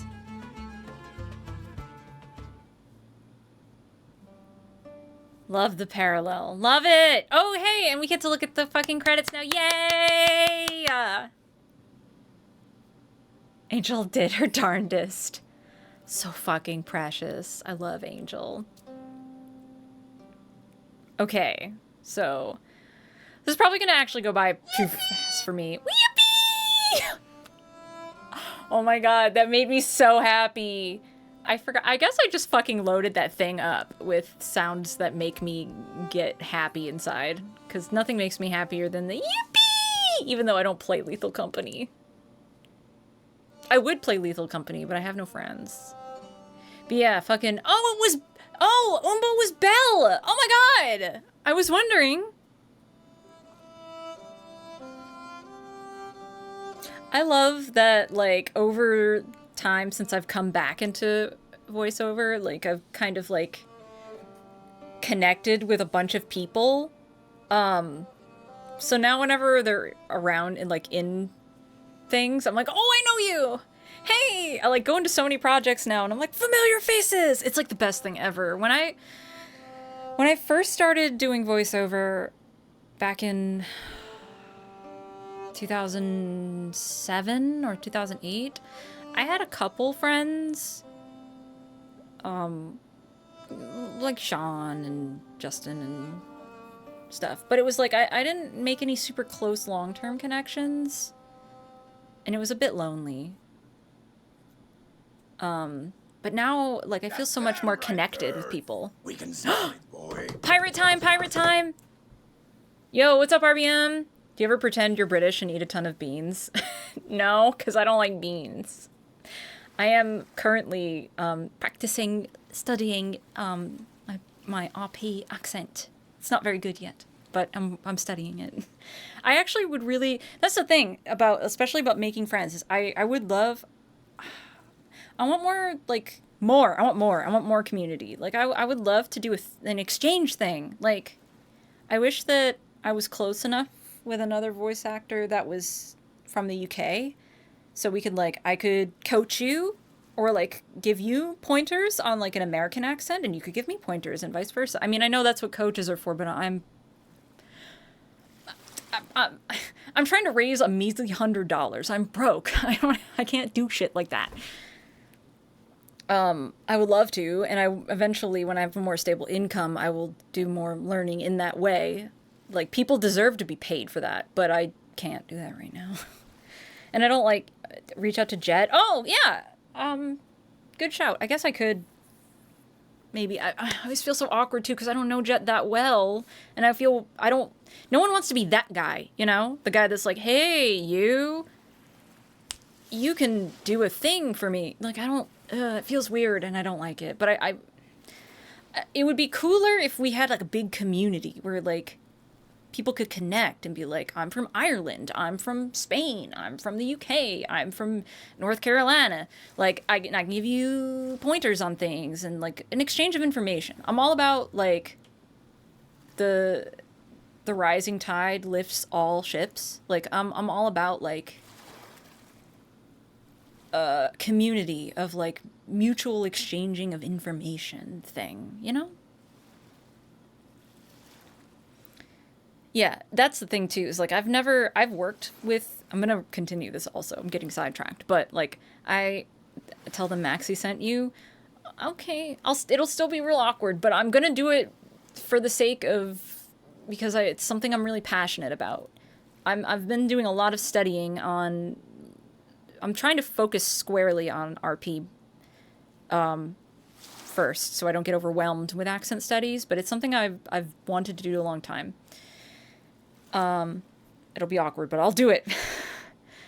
But yeah, I've worked for really, really, really, really, really wealthy people. I used to work for an interior design firm, and I furnished multi-million-dollar homes, and part of the job was the installation. So I've talked with and been in the homes of extremely wealthy people. And when I came out of that job, I was like, I never want to be wealthy, because the whole thing about, what's the fucking famous story of them being like, I don't know what a banana costs or something. It's true. Like, wealthy people are so out of touch. It's insane. And I was like, I don't want that. I don't want that to be me ever. But then over time, I've been like, I kind of do. It's from Arrested Development. Yeah, but it's so true, though. I specifically had a moment where I was, I did a run for somebody when we were in the middle of installing their fucking window treatments, and they wanted a Diet Coke. And they gave me like $10. And I was like, it's a Diet Coke. Like, it's not going to be $10. And it was really weird. I've furnished so many rooms with the most uncomfortable pillows you could ever imagine. I specialized in making pillows and draperies. And the pillows I made, I was like, I'll never lay on this. This is the most uncomfortable pillow of all time. There's nothing about this that I would want to sleep on. And they were like, oh, it's to decorate a room that no one will ever use. And I was like, what do you mean you'll never use? Huh? But the point is that, like, over time, I've kind of gone a little bit back on that, because I was like, I kind of do wish that I was wealthy, specifically so that I could invest that in all of the, like, projects that I see around that just aren't known about. They don't have enough clout or whatever to, like, gain traction to get the funding they need. Like, the idea is fantastic, and if people knew about it, they would get the money they need, but people don't, and I don't have a platform big enough to give them the spotlight, or I can't platform them, because nobody knows who the fuck I am. You know what I mean? Anyway. It's time for Pirate Adder. That's what you said the last 3 times. You sure that ancient nose of yours still works? We are certain. Ooh, we can just feel her power on him. Well, ain't nothing left to lose trying. Eat them, burn them, shove the papers in a chest and throw it overboard. It's I don't Moo. care. Just make sure they don't fall into the hands of the mad pirate. Well, well, well. I had a feeling someone was talking about me. I don't appreciate being called mad, you know. I prefer the night pirate, or the nice pirate, or the please don't kill me, you can have whatever you want pirate. Who said you could wear my hat? Captain Horneater. Hey, I'm in the middle of something here, boss. Do you mind? This is exactly the dynamic I was talking about. I was like, I love this shit. Everyone cowered back as the pirate finished screaming at the empty space beyond his shoulder. The golem by his side whacked him softly in the back of the neck. I'm sorry, boss. I wasn't screaming at you. Yeah, I know. So many people call me things, I get the names mixed up sometimes. It was no wonder they called him Mad Pirate, constantly talking to himself. Hey, I talk to myself all the time. Preoccupied with this conversation he only seemed to be having in his head, he barely registered the merchant coming at him with a sharp sword.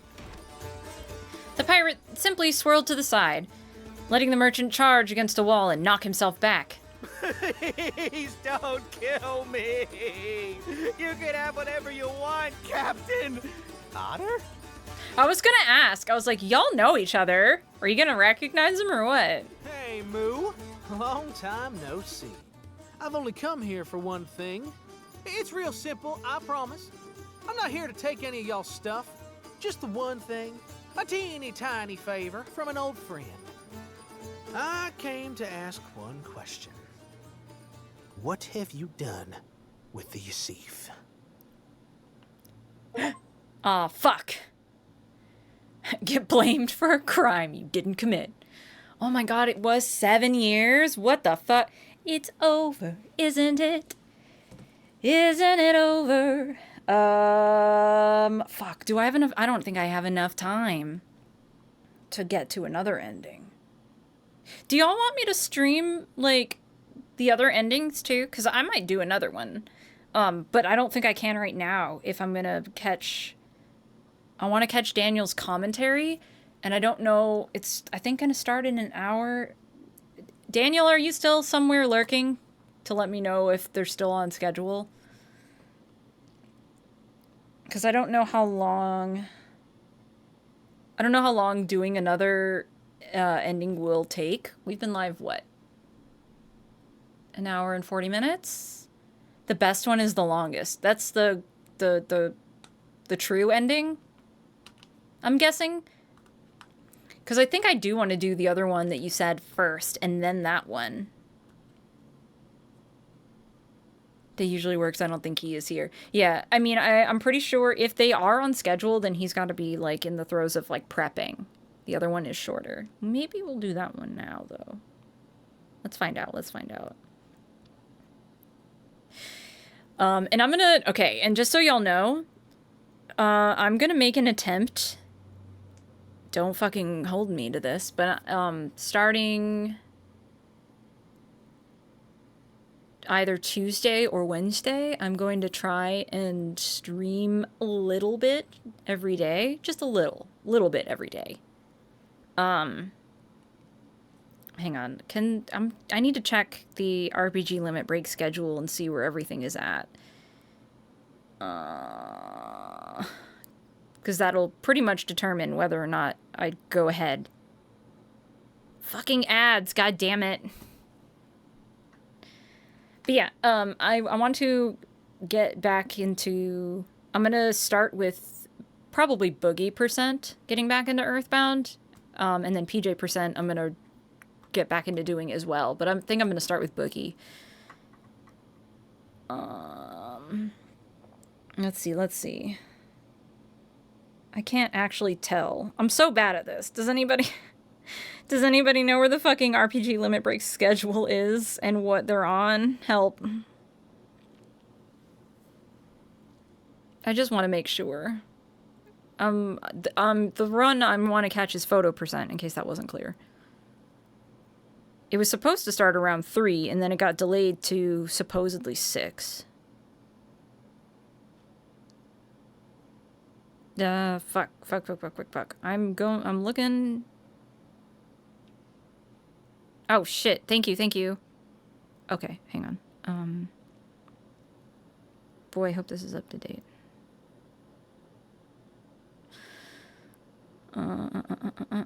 Here it is. Okay. 6:21 is the projected time to start. And it is 5:05 right now. Yeah, we have enough time for one more. Especially because the parts of the ending, I think the scene between the scene with Lynn getting the scholarship and the aftermath with that before the ending thing, I think that's the same every time, I think. So, like, we can fast go through that. But yeah. Let's do it. Let's do, and also, like, there are other endings too, and y'all should definitely get this if you can. I know it's rough for everybody right now, but if you can, definitely go check it out for yourself. There are so many fucking branching choices at this point in the game. And leave them a nice review on Steam. Do it. Yeah. Shit, is there gonna be an art book? Am I accidentally, like, calling you out here? Cause, like, I want an art book. I want one.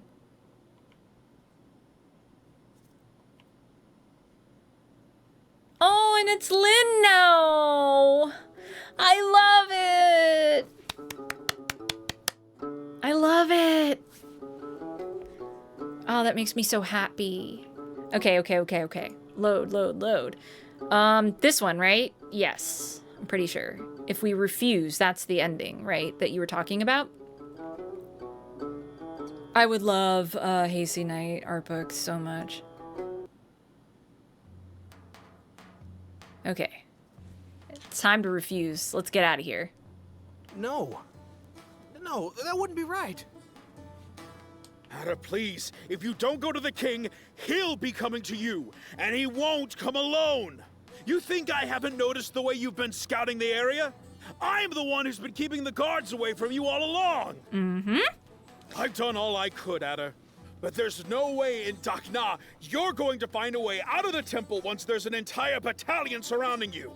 Think of all the people taking refuge here. Nobody will have time to escape. Look, you're right. What I said wasn't exactly true. I don't actually think you could change anything, but it'll buy Zhao and the rest time. So please, I beg you, come with me. You're the only one I can trust. Nope. Sorry. Bye. No. You know I'd just make things worse somehow. We'll figure out a way to send Zhao safe. I'll stay here and protect Sip. This ain't... I'm not smart enough to... So that's how it's going to be. I can't force you to come, but I really thought that... Never mind. I can't waste time trying to change your mind now. I just hope you can live with the consequences. Oop. Illigrab turned and left, bitter and crestfallen. Aw, man, I kind of feel bad. Oh well. Adder turned around wordlessly. He let his feet guide him forward, towards the bedrooms. He didn't even remember to knock before opening the door that led to Zhao's cot. It was empty. Truly, there was no one there. This brought tears to his eye for some reason. He was alone, and soon everyone would be alone, because he'd made life miserable for everyone. He'd broken everything again. He'd get everyone killed. Ada? Ada! What are you doing here? Are you okay? Did you have another nightmare? Oh, Zhao, I love her. Oh, Tremor. Hi, Tremor. How are you? Drink a little water. The sobs bubbling in his chest turned to wailing upon seeing Zhao again. It didn't make any sense. Nothing made sense anymore. The furry bait game. Yes. Yes, it's a furry game for sure. I messed up. With the himbo deer. The thing is like, yes, I'm like, yes, the himbo deer, man. But adders, I don't know what people, well, because like it is, you can see how this game would appeal to like furries and stuff. And maybe it's that, plus the fact that visual novels are usually like dating sims, but this is not a dating sim. So maybe that's what that means. But also, it may surprise... No, I don't know if it's spoilers or not, but Adder's not really a himbo. There is definitely... I would call Elbar a himbo, though, actually. Is that accurate? Because, like, I would call Elbar a himbo deer. Adder just puts on the himbo persona as a way to not acknowledge his actual thoughts and feelings.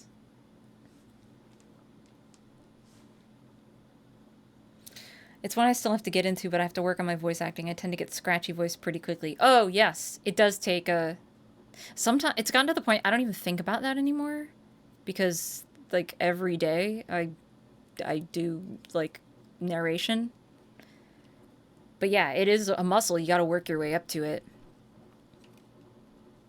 You can take it in small chunks, though.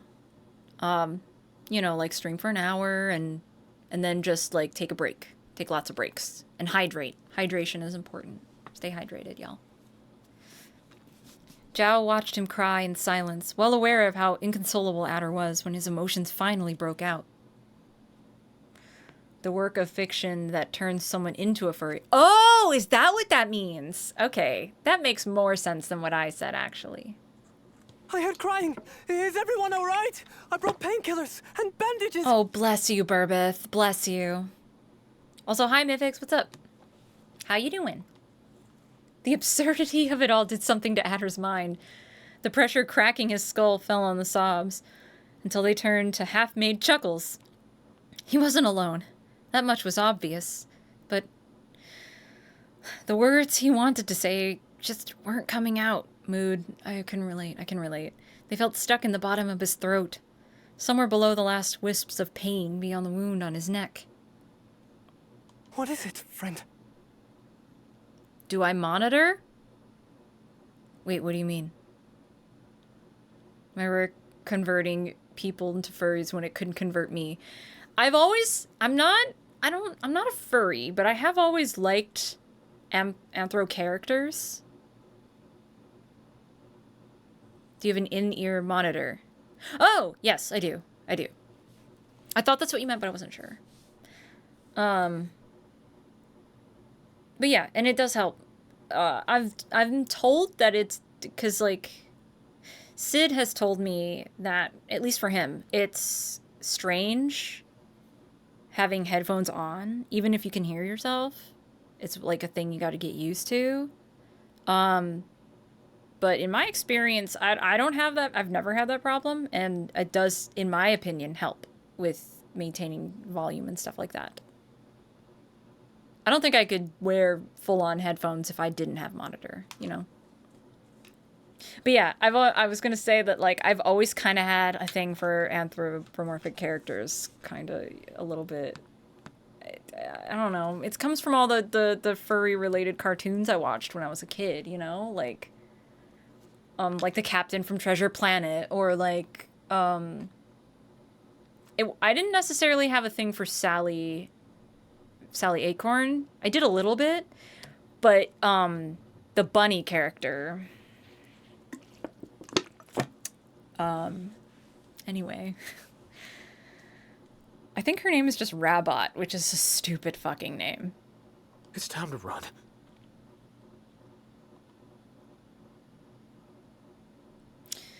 Zhao and Burbeth exchanged a surprised look.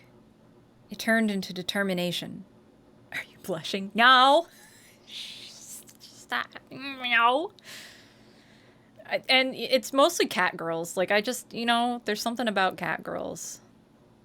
And I'm not going to sit here and pretend that, like, I don't love the design of literally all of these characters as well. Like all of them. Oh, whoops. What did I do? No. Stop. I'm playing with a controller and I think I accidentally, like, hit a thing. Anyways. Everyone, get ready to depart immediately. The king's army is coming. We don't have much time left. Grab only the essentials and prepare to follow me to the back entrance. Mo, Itor, prepare a caravan with our resources. Priestess, get a hold of yourself. Is that truly what you want us to do? Run? After all the blood and sweat we've poured into the temple, won't you stand and fight? Retreat and they'll give chase. Retreat and our spirit dies with our home. I mean, where you are doesn't necessarily matter, but I also kind of get his point. Yeah, the voice acting in this game is so fucking good. I can't get over it, how many fucking talented people are in this. It's crazy. I was like gonna give my favorite, and I was like, I actually don't think I can.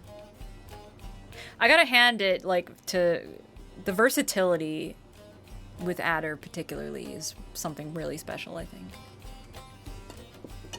Look, man, I love me a good cup of spirits as much as the next guy, but if the priestess says we run or we die, we run, huh? You can stay here and fight with your merry band of friends all you want. The rest of us are out. Riders, block the exits! The band immediately jumped on their trees of burden and started running laps around the horrified congregation. You knew as well as I did what your position was. This is where my patience for you ends. I have tolerated your weakness long enough. What good will respect be when we're all dead, Itor? I was literally gonna say that. For every one of us that dies, we will kill 20 of them. If they can't learn to respect us, they will learn to fear us. You will see I'm right in time. Doubt. We're down to our last options, Zhao.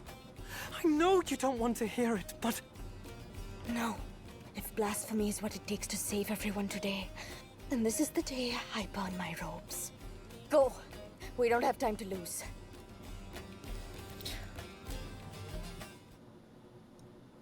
Oh yeah, this game is almost entirely, like, all the art, all the programming, like, all one person, all one guy. Incredible stuff. And, the voice of Aina as well. Because, like, Aina doesn't speak, but Aina has voiceover. Yeah, all the things but the music. Which, you know, shout-outs to the musicians that you got for this.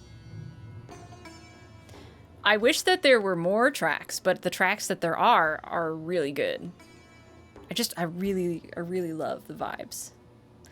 From his vantage point over the roof, Adder could do nothing but listen to the battle drums inch nearer. The evacuation should have been complete hours before, but the patio remained full of tents. He closed his eye for a moment, suddenly overcome by an intense feeling of exhaustion. His mind was transported back to a watchtower, and the sound of heavy steps approaching, the sound of his life ending. When he opened his eye again, he found his gaze immediately drawn to a finely adorned, semi-transparent canopy built over an ancient willive tree? Is that supposed to be a play on willow? I like it. Look at that. Oh.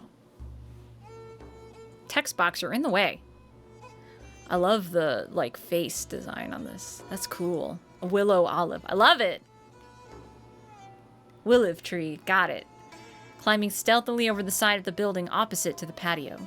The curtain of his dreams finally returned from the depths of Adder's mind, now standing so close and yet so far in front of him. Isifik.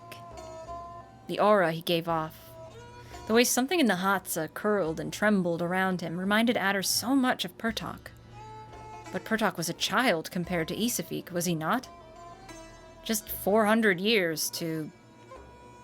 Only the gods in Isifik knew how ancient the creature in front of him was.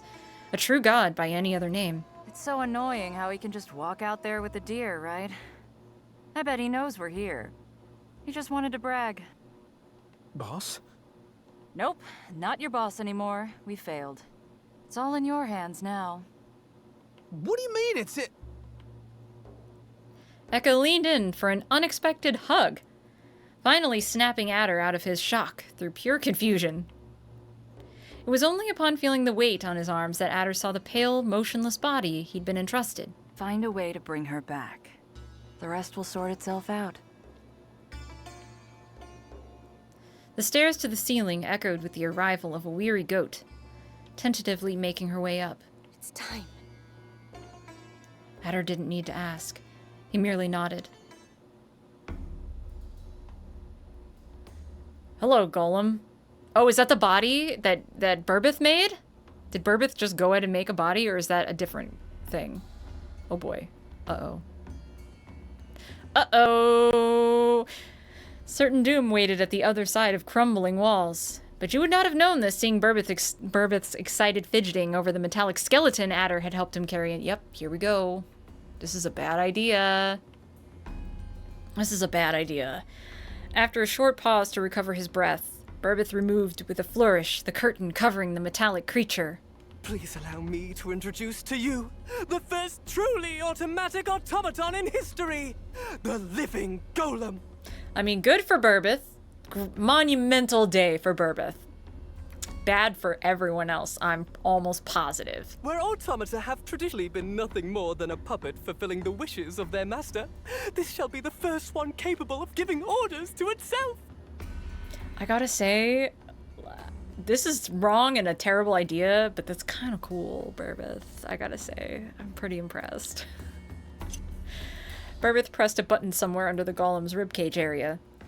An empty compartment opened on its chest. A normal core would contain just enough traces of sunlight to keep a connection with an external source of energy. But my invention should be capable of supplying enough energy to itself to allow the Jasif to conduct herself as she needs to. It's pretty impressive, I have to admit it. I gotta give him his flowers, you know. Another click, and Burbeth produced a small potato-shaped glass container of the automaton. I love that it's always potato-shaped. You sure this'll work, Burbeth? How could I be? What is certainty, if not an excess of presumptions? I can only do my best to lower the risks, but the circumstances are never going to be... Yes, I've ensured the transplant will work to the best of my skill. And if it don't? I don't think we'll have much time to lament the failure. It's our only choice right now. Let's just hope for the best. Burbith scooped up the fire into the container with a small hand spade, making sure that not a single ash remained outside. All that's left is inserting the new core. Adder, would you care to do the honors? Adder looked at the caged ember within his hands. He felt a deep sorrow he could not even begin to explain looking at them. I wish I could have done more for you, Sep. I'm sorry. Sep is gonna hate this. Golem's chest compartment closed on its own. Mechanical whirring and small twitches, like a heart starting to beat. Something propelled the golem into motion. The golem threw its hand forward in one quick motion. Adder tried to move away, horrified. But it simply held tenderly onto his arm. Adder? Is that you? It's been so long since I've heard her speak. I've missed her. Sep! Oh, thank all the gods. Adder, where are you? I can't see you. I can't hear you. Adder!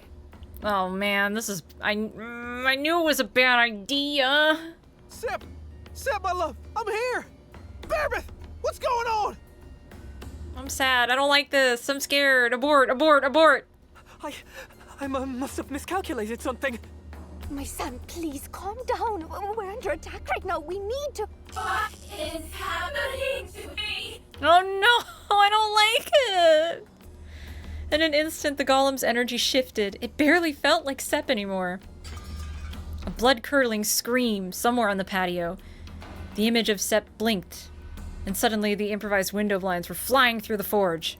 Everything around Sep seemed to get sharper.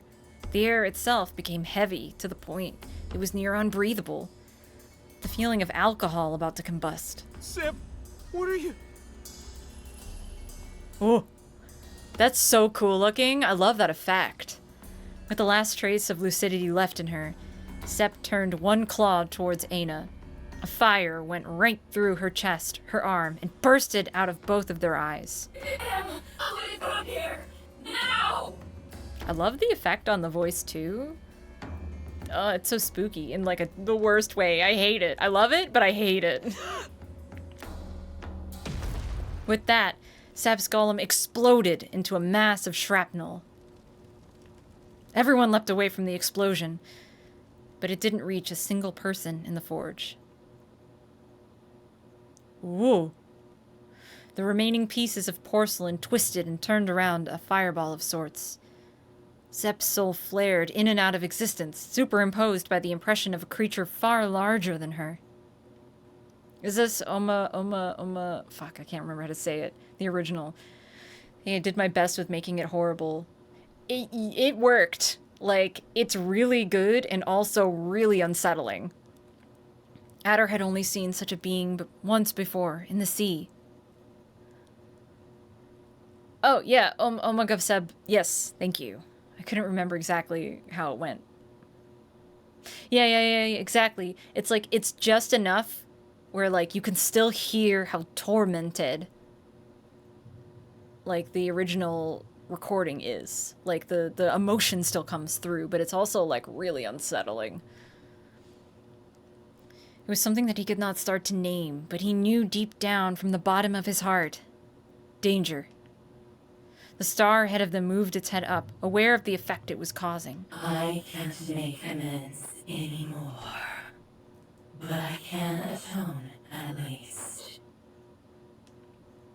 Reality seeped in and out of their world, leaving only after images in Adder's mind. He found himself unable to reply.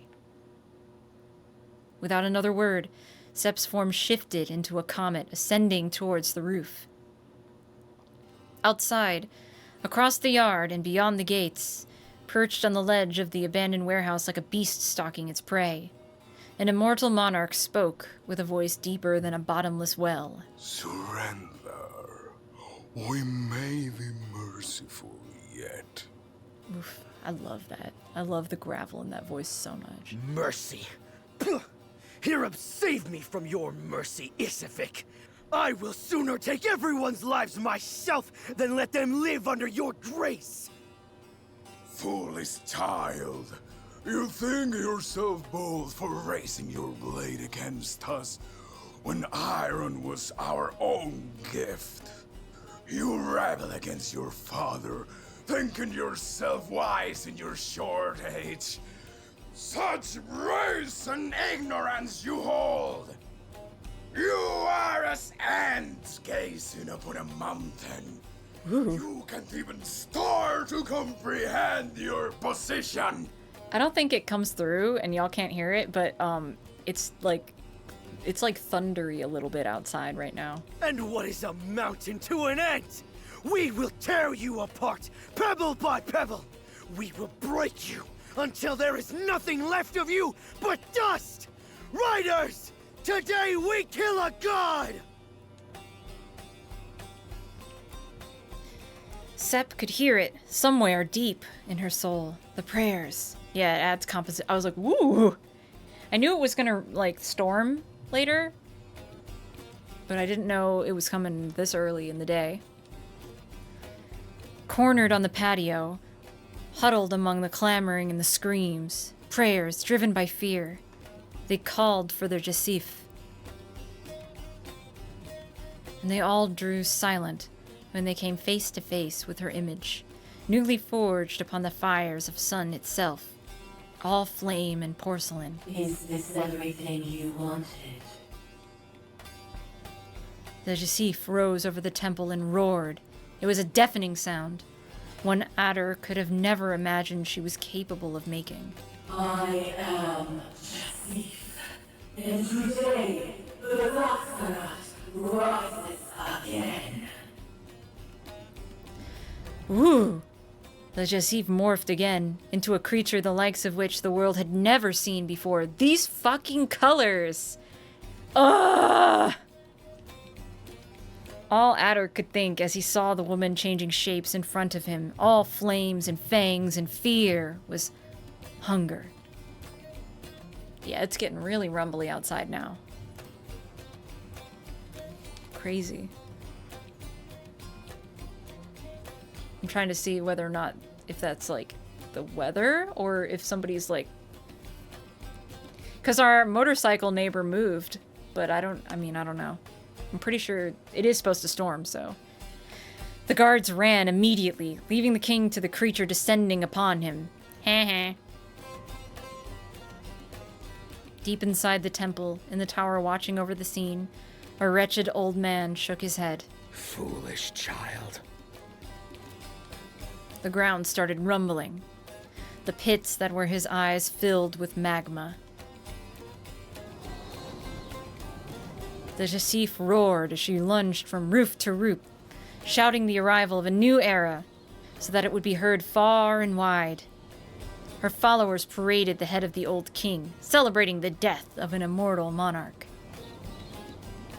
You're getting the same line of storms that dropped a couple twisters on Nebraska early this morning? Oh, is that what that is? I just knew it was going to storm all weekend.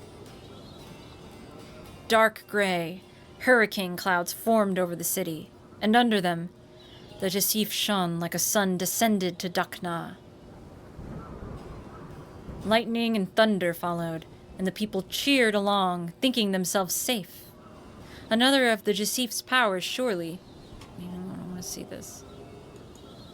So fucking cool looking. But the multitude grew silent when the clouds opened again. Every word died at the sight of the metallic hoof slowly falling from the sky, the very soul of which was the size of heirloom. Screams followed after. Pertok felt around the floor trying to find his fallen cane. I upheld my end of the bargain.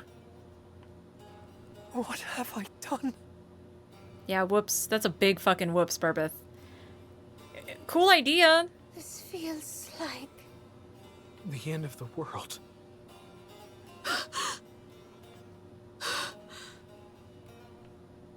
Aina pointed at Sep, and then at the hoof in the sky. Aina?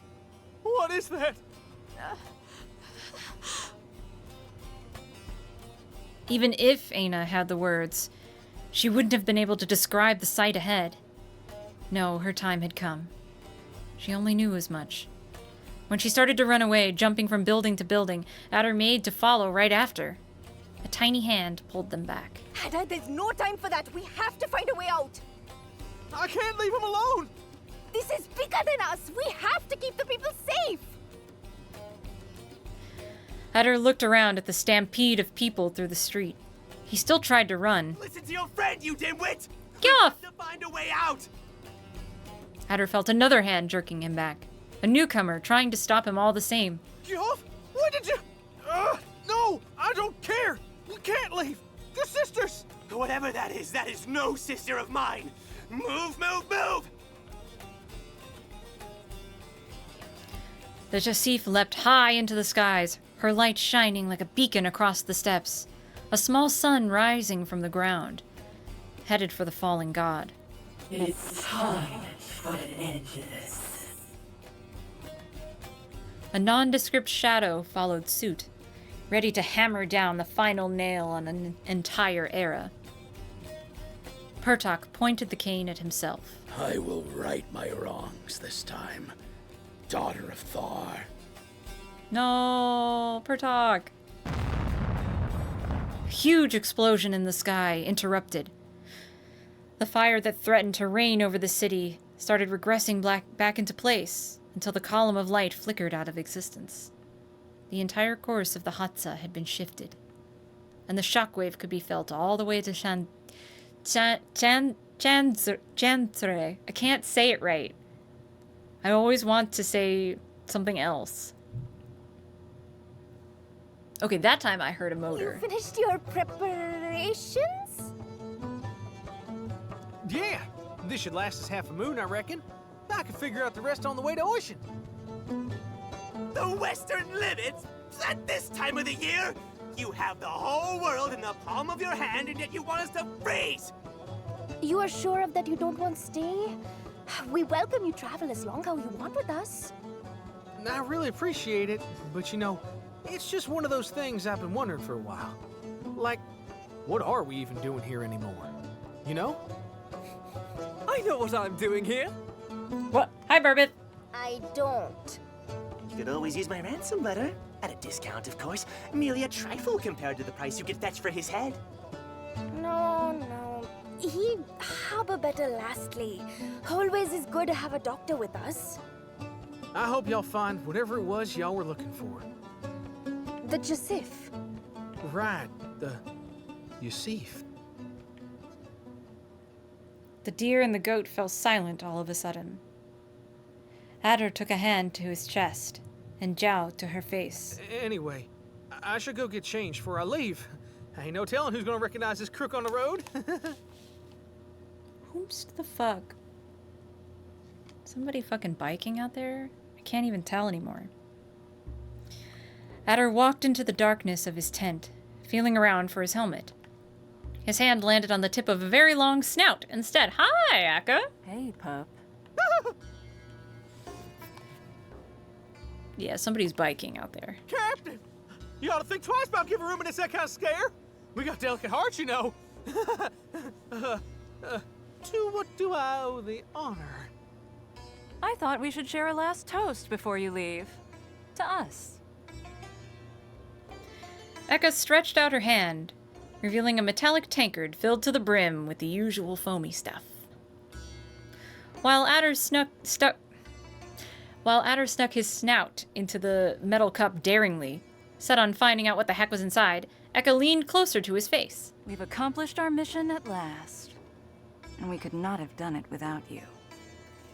Does this mean y'all are done with that whole invasion thing? Oh, yeah. There's no point wandering about now that Isafik's gone. Those supply lines won't keep themselves filled after all. Not if we want to keep our side of the deal. Great! I mean, oh man. So it's goodbye then. Dang. I've had a wonderful time with the pack, but all things gotta come to an end, right? Do they? I was hoping you'd be available for a more stable position. Akka dragged a soft claw over Adder's helmet. A little Clam told me about that whole night business of yours. I have to admit that the pieces started coming together really fast after that, you know. You don't just want power. You want to commit that power to someone. I respect that. I can't make you a knight exactly, but I can always make space for you in my crew, Lieutenant Bones. Yeah. Don't tell Whelp I promoted you first. Thank you, Captain. Don't get so sweet with me now, or I'll have to gobble you up. Eka flicked her tongue against Adder's snout. It's not horny. Stop. It's not. Catch you when I catch you, Bones. Take care of my sister until then. Never ever horny. Never. Just then, a short, green-haired creature plodded towards him, interrupting the moment of whatever that was. Your sister just, oh, never mind. You sure you don't want any help carrying all that stuff, boss? Hina gave him a thumbs up, though it was clear that she was struggling to lift her assortment of weapons. I don't know. I feel a bit left out here. Like, I know I'm still recovering, but I'm not carrying anything at all, you know? Hina opened her arms wide and then pointed at herself. What? You want me to carry you? Come on, boss. You're acting just like...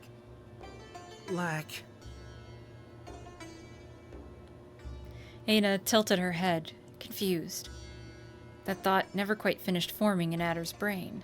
Anyway, we'll have plenty of time to hold each other tonight. Aw, but my thruple. Hina's face turned beet red. Adder diverted his gaze too. They absolutely needed a minute to cast their mutual embarrassment away before walking out. Well, we'll be off then. Zhao and Adder shared one last hug. This isn't goodbye, Ada. No way. You couldn't get rid of me if you tried. Don't be a stranger, yeah? I'm always a shout away if you need anything. Except translate. I thought that's what we kept the other deer for. Don't mess with the poor guy. I'm sure it's not his fault he's apparently forgotten every single Basaktet word he knew! Interesting. So I guess it's just he can't gaze read anymore. Indeed. One must give credit where credit is due. Adder made an incredibly convincing translator. One of the best tricks I've seen you pull. Hey, I wasn't lying about it, all right? I swear it's like I could hear the words when I looked into her eyes. And then I'd say the things she was saying, but louder. Well, look into my eyes and tell me why we can't go to Corvuswe instead. Because I don't want to be anywhere near the coast with all those beasts on the loose, you hoofhead. I mean... Okay, fine. Your sister can come visit the shop and we're all done setting up. But so help me if she licks my neck again, you hear? Hey, what do you mean? You don't like having your neck licked? Huh? I'm missing heirloom already. Actually, I think that is the weather. I was like sitting there just being like, I can't tell. It's just like real grumbly out there. And so we reach the end. Oh, wait, but this is not where the story ends. The Knight's Banishment is literally where the Song of the Upper Field begins. I have to ask if there's anything different from here until the post-credit. Okay, just wanted to be sure.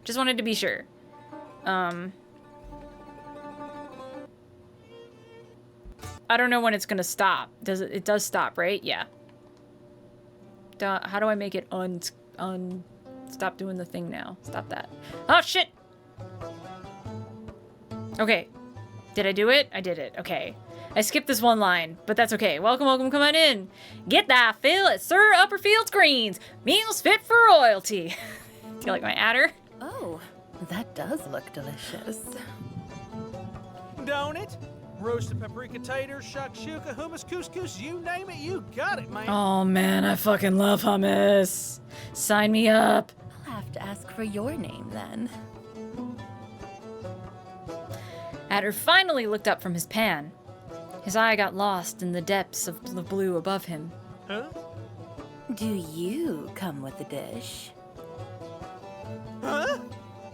I'm asking if you do deliveries. Oh, darn right I do. To Barhan's? Even Macadar, if you please. Call me Adder the Delivery Deer.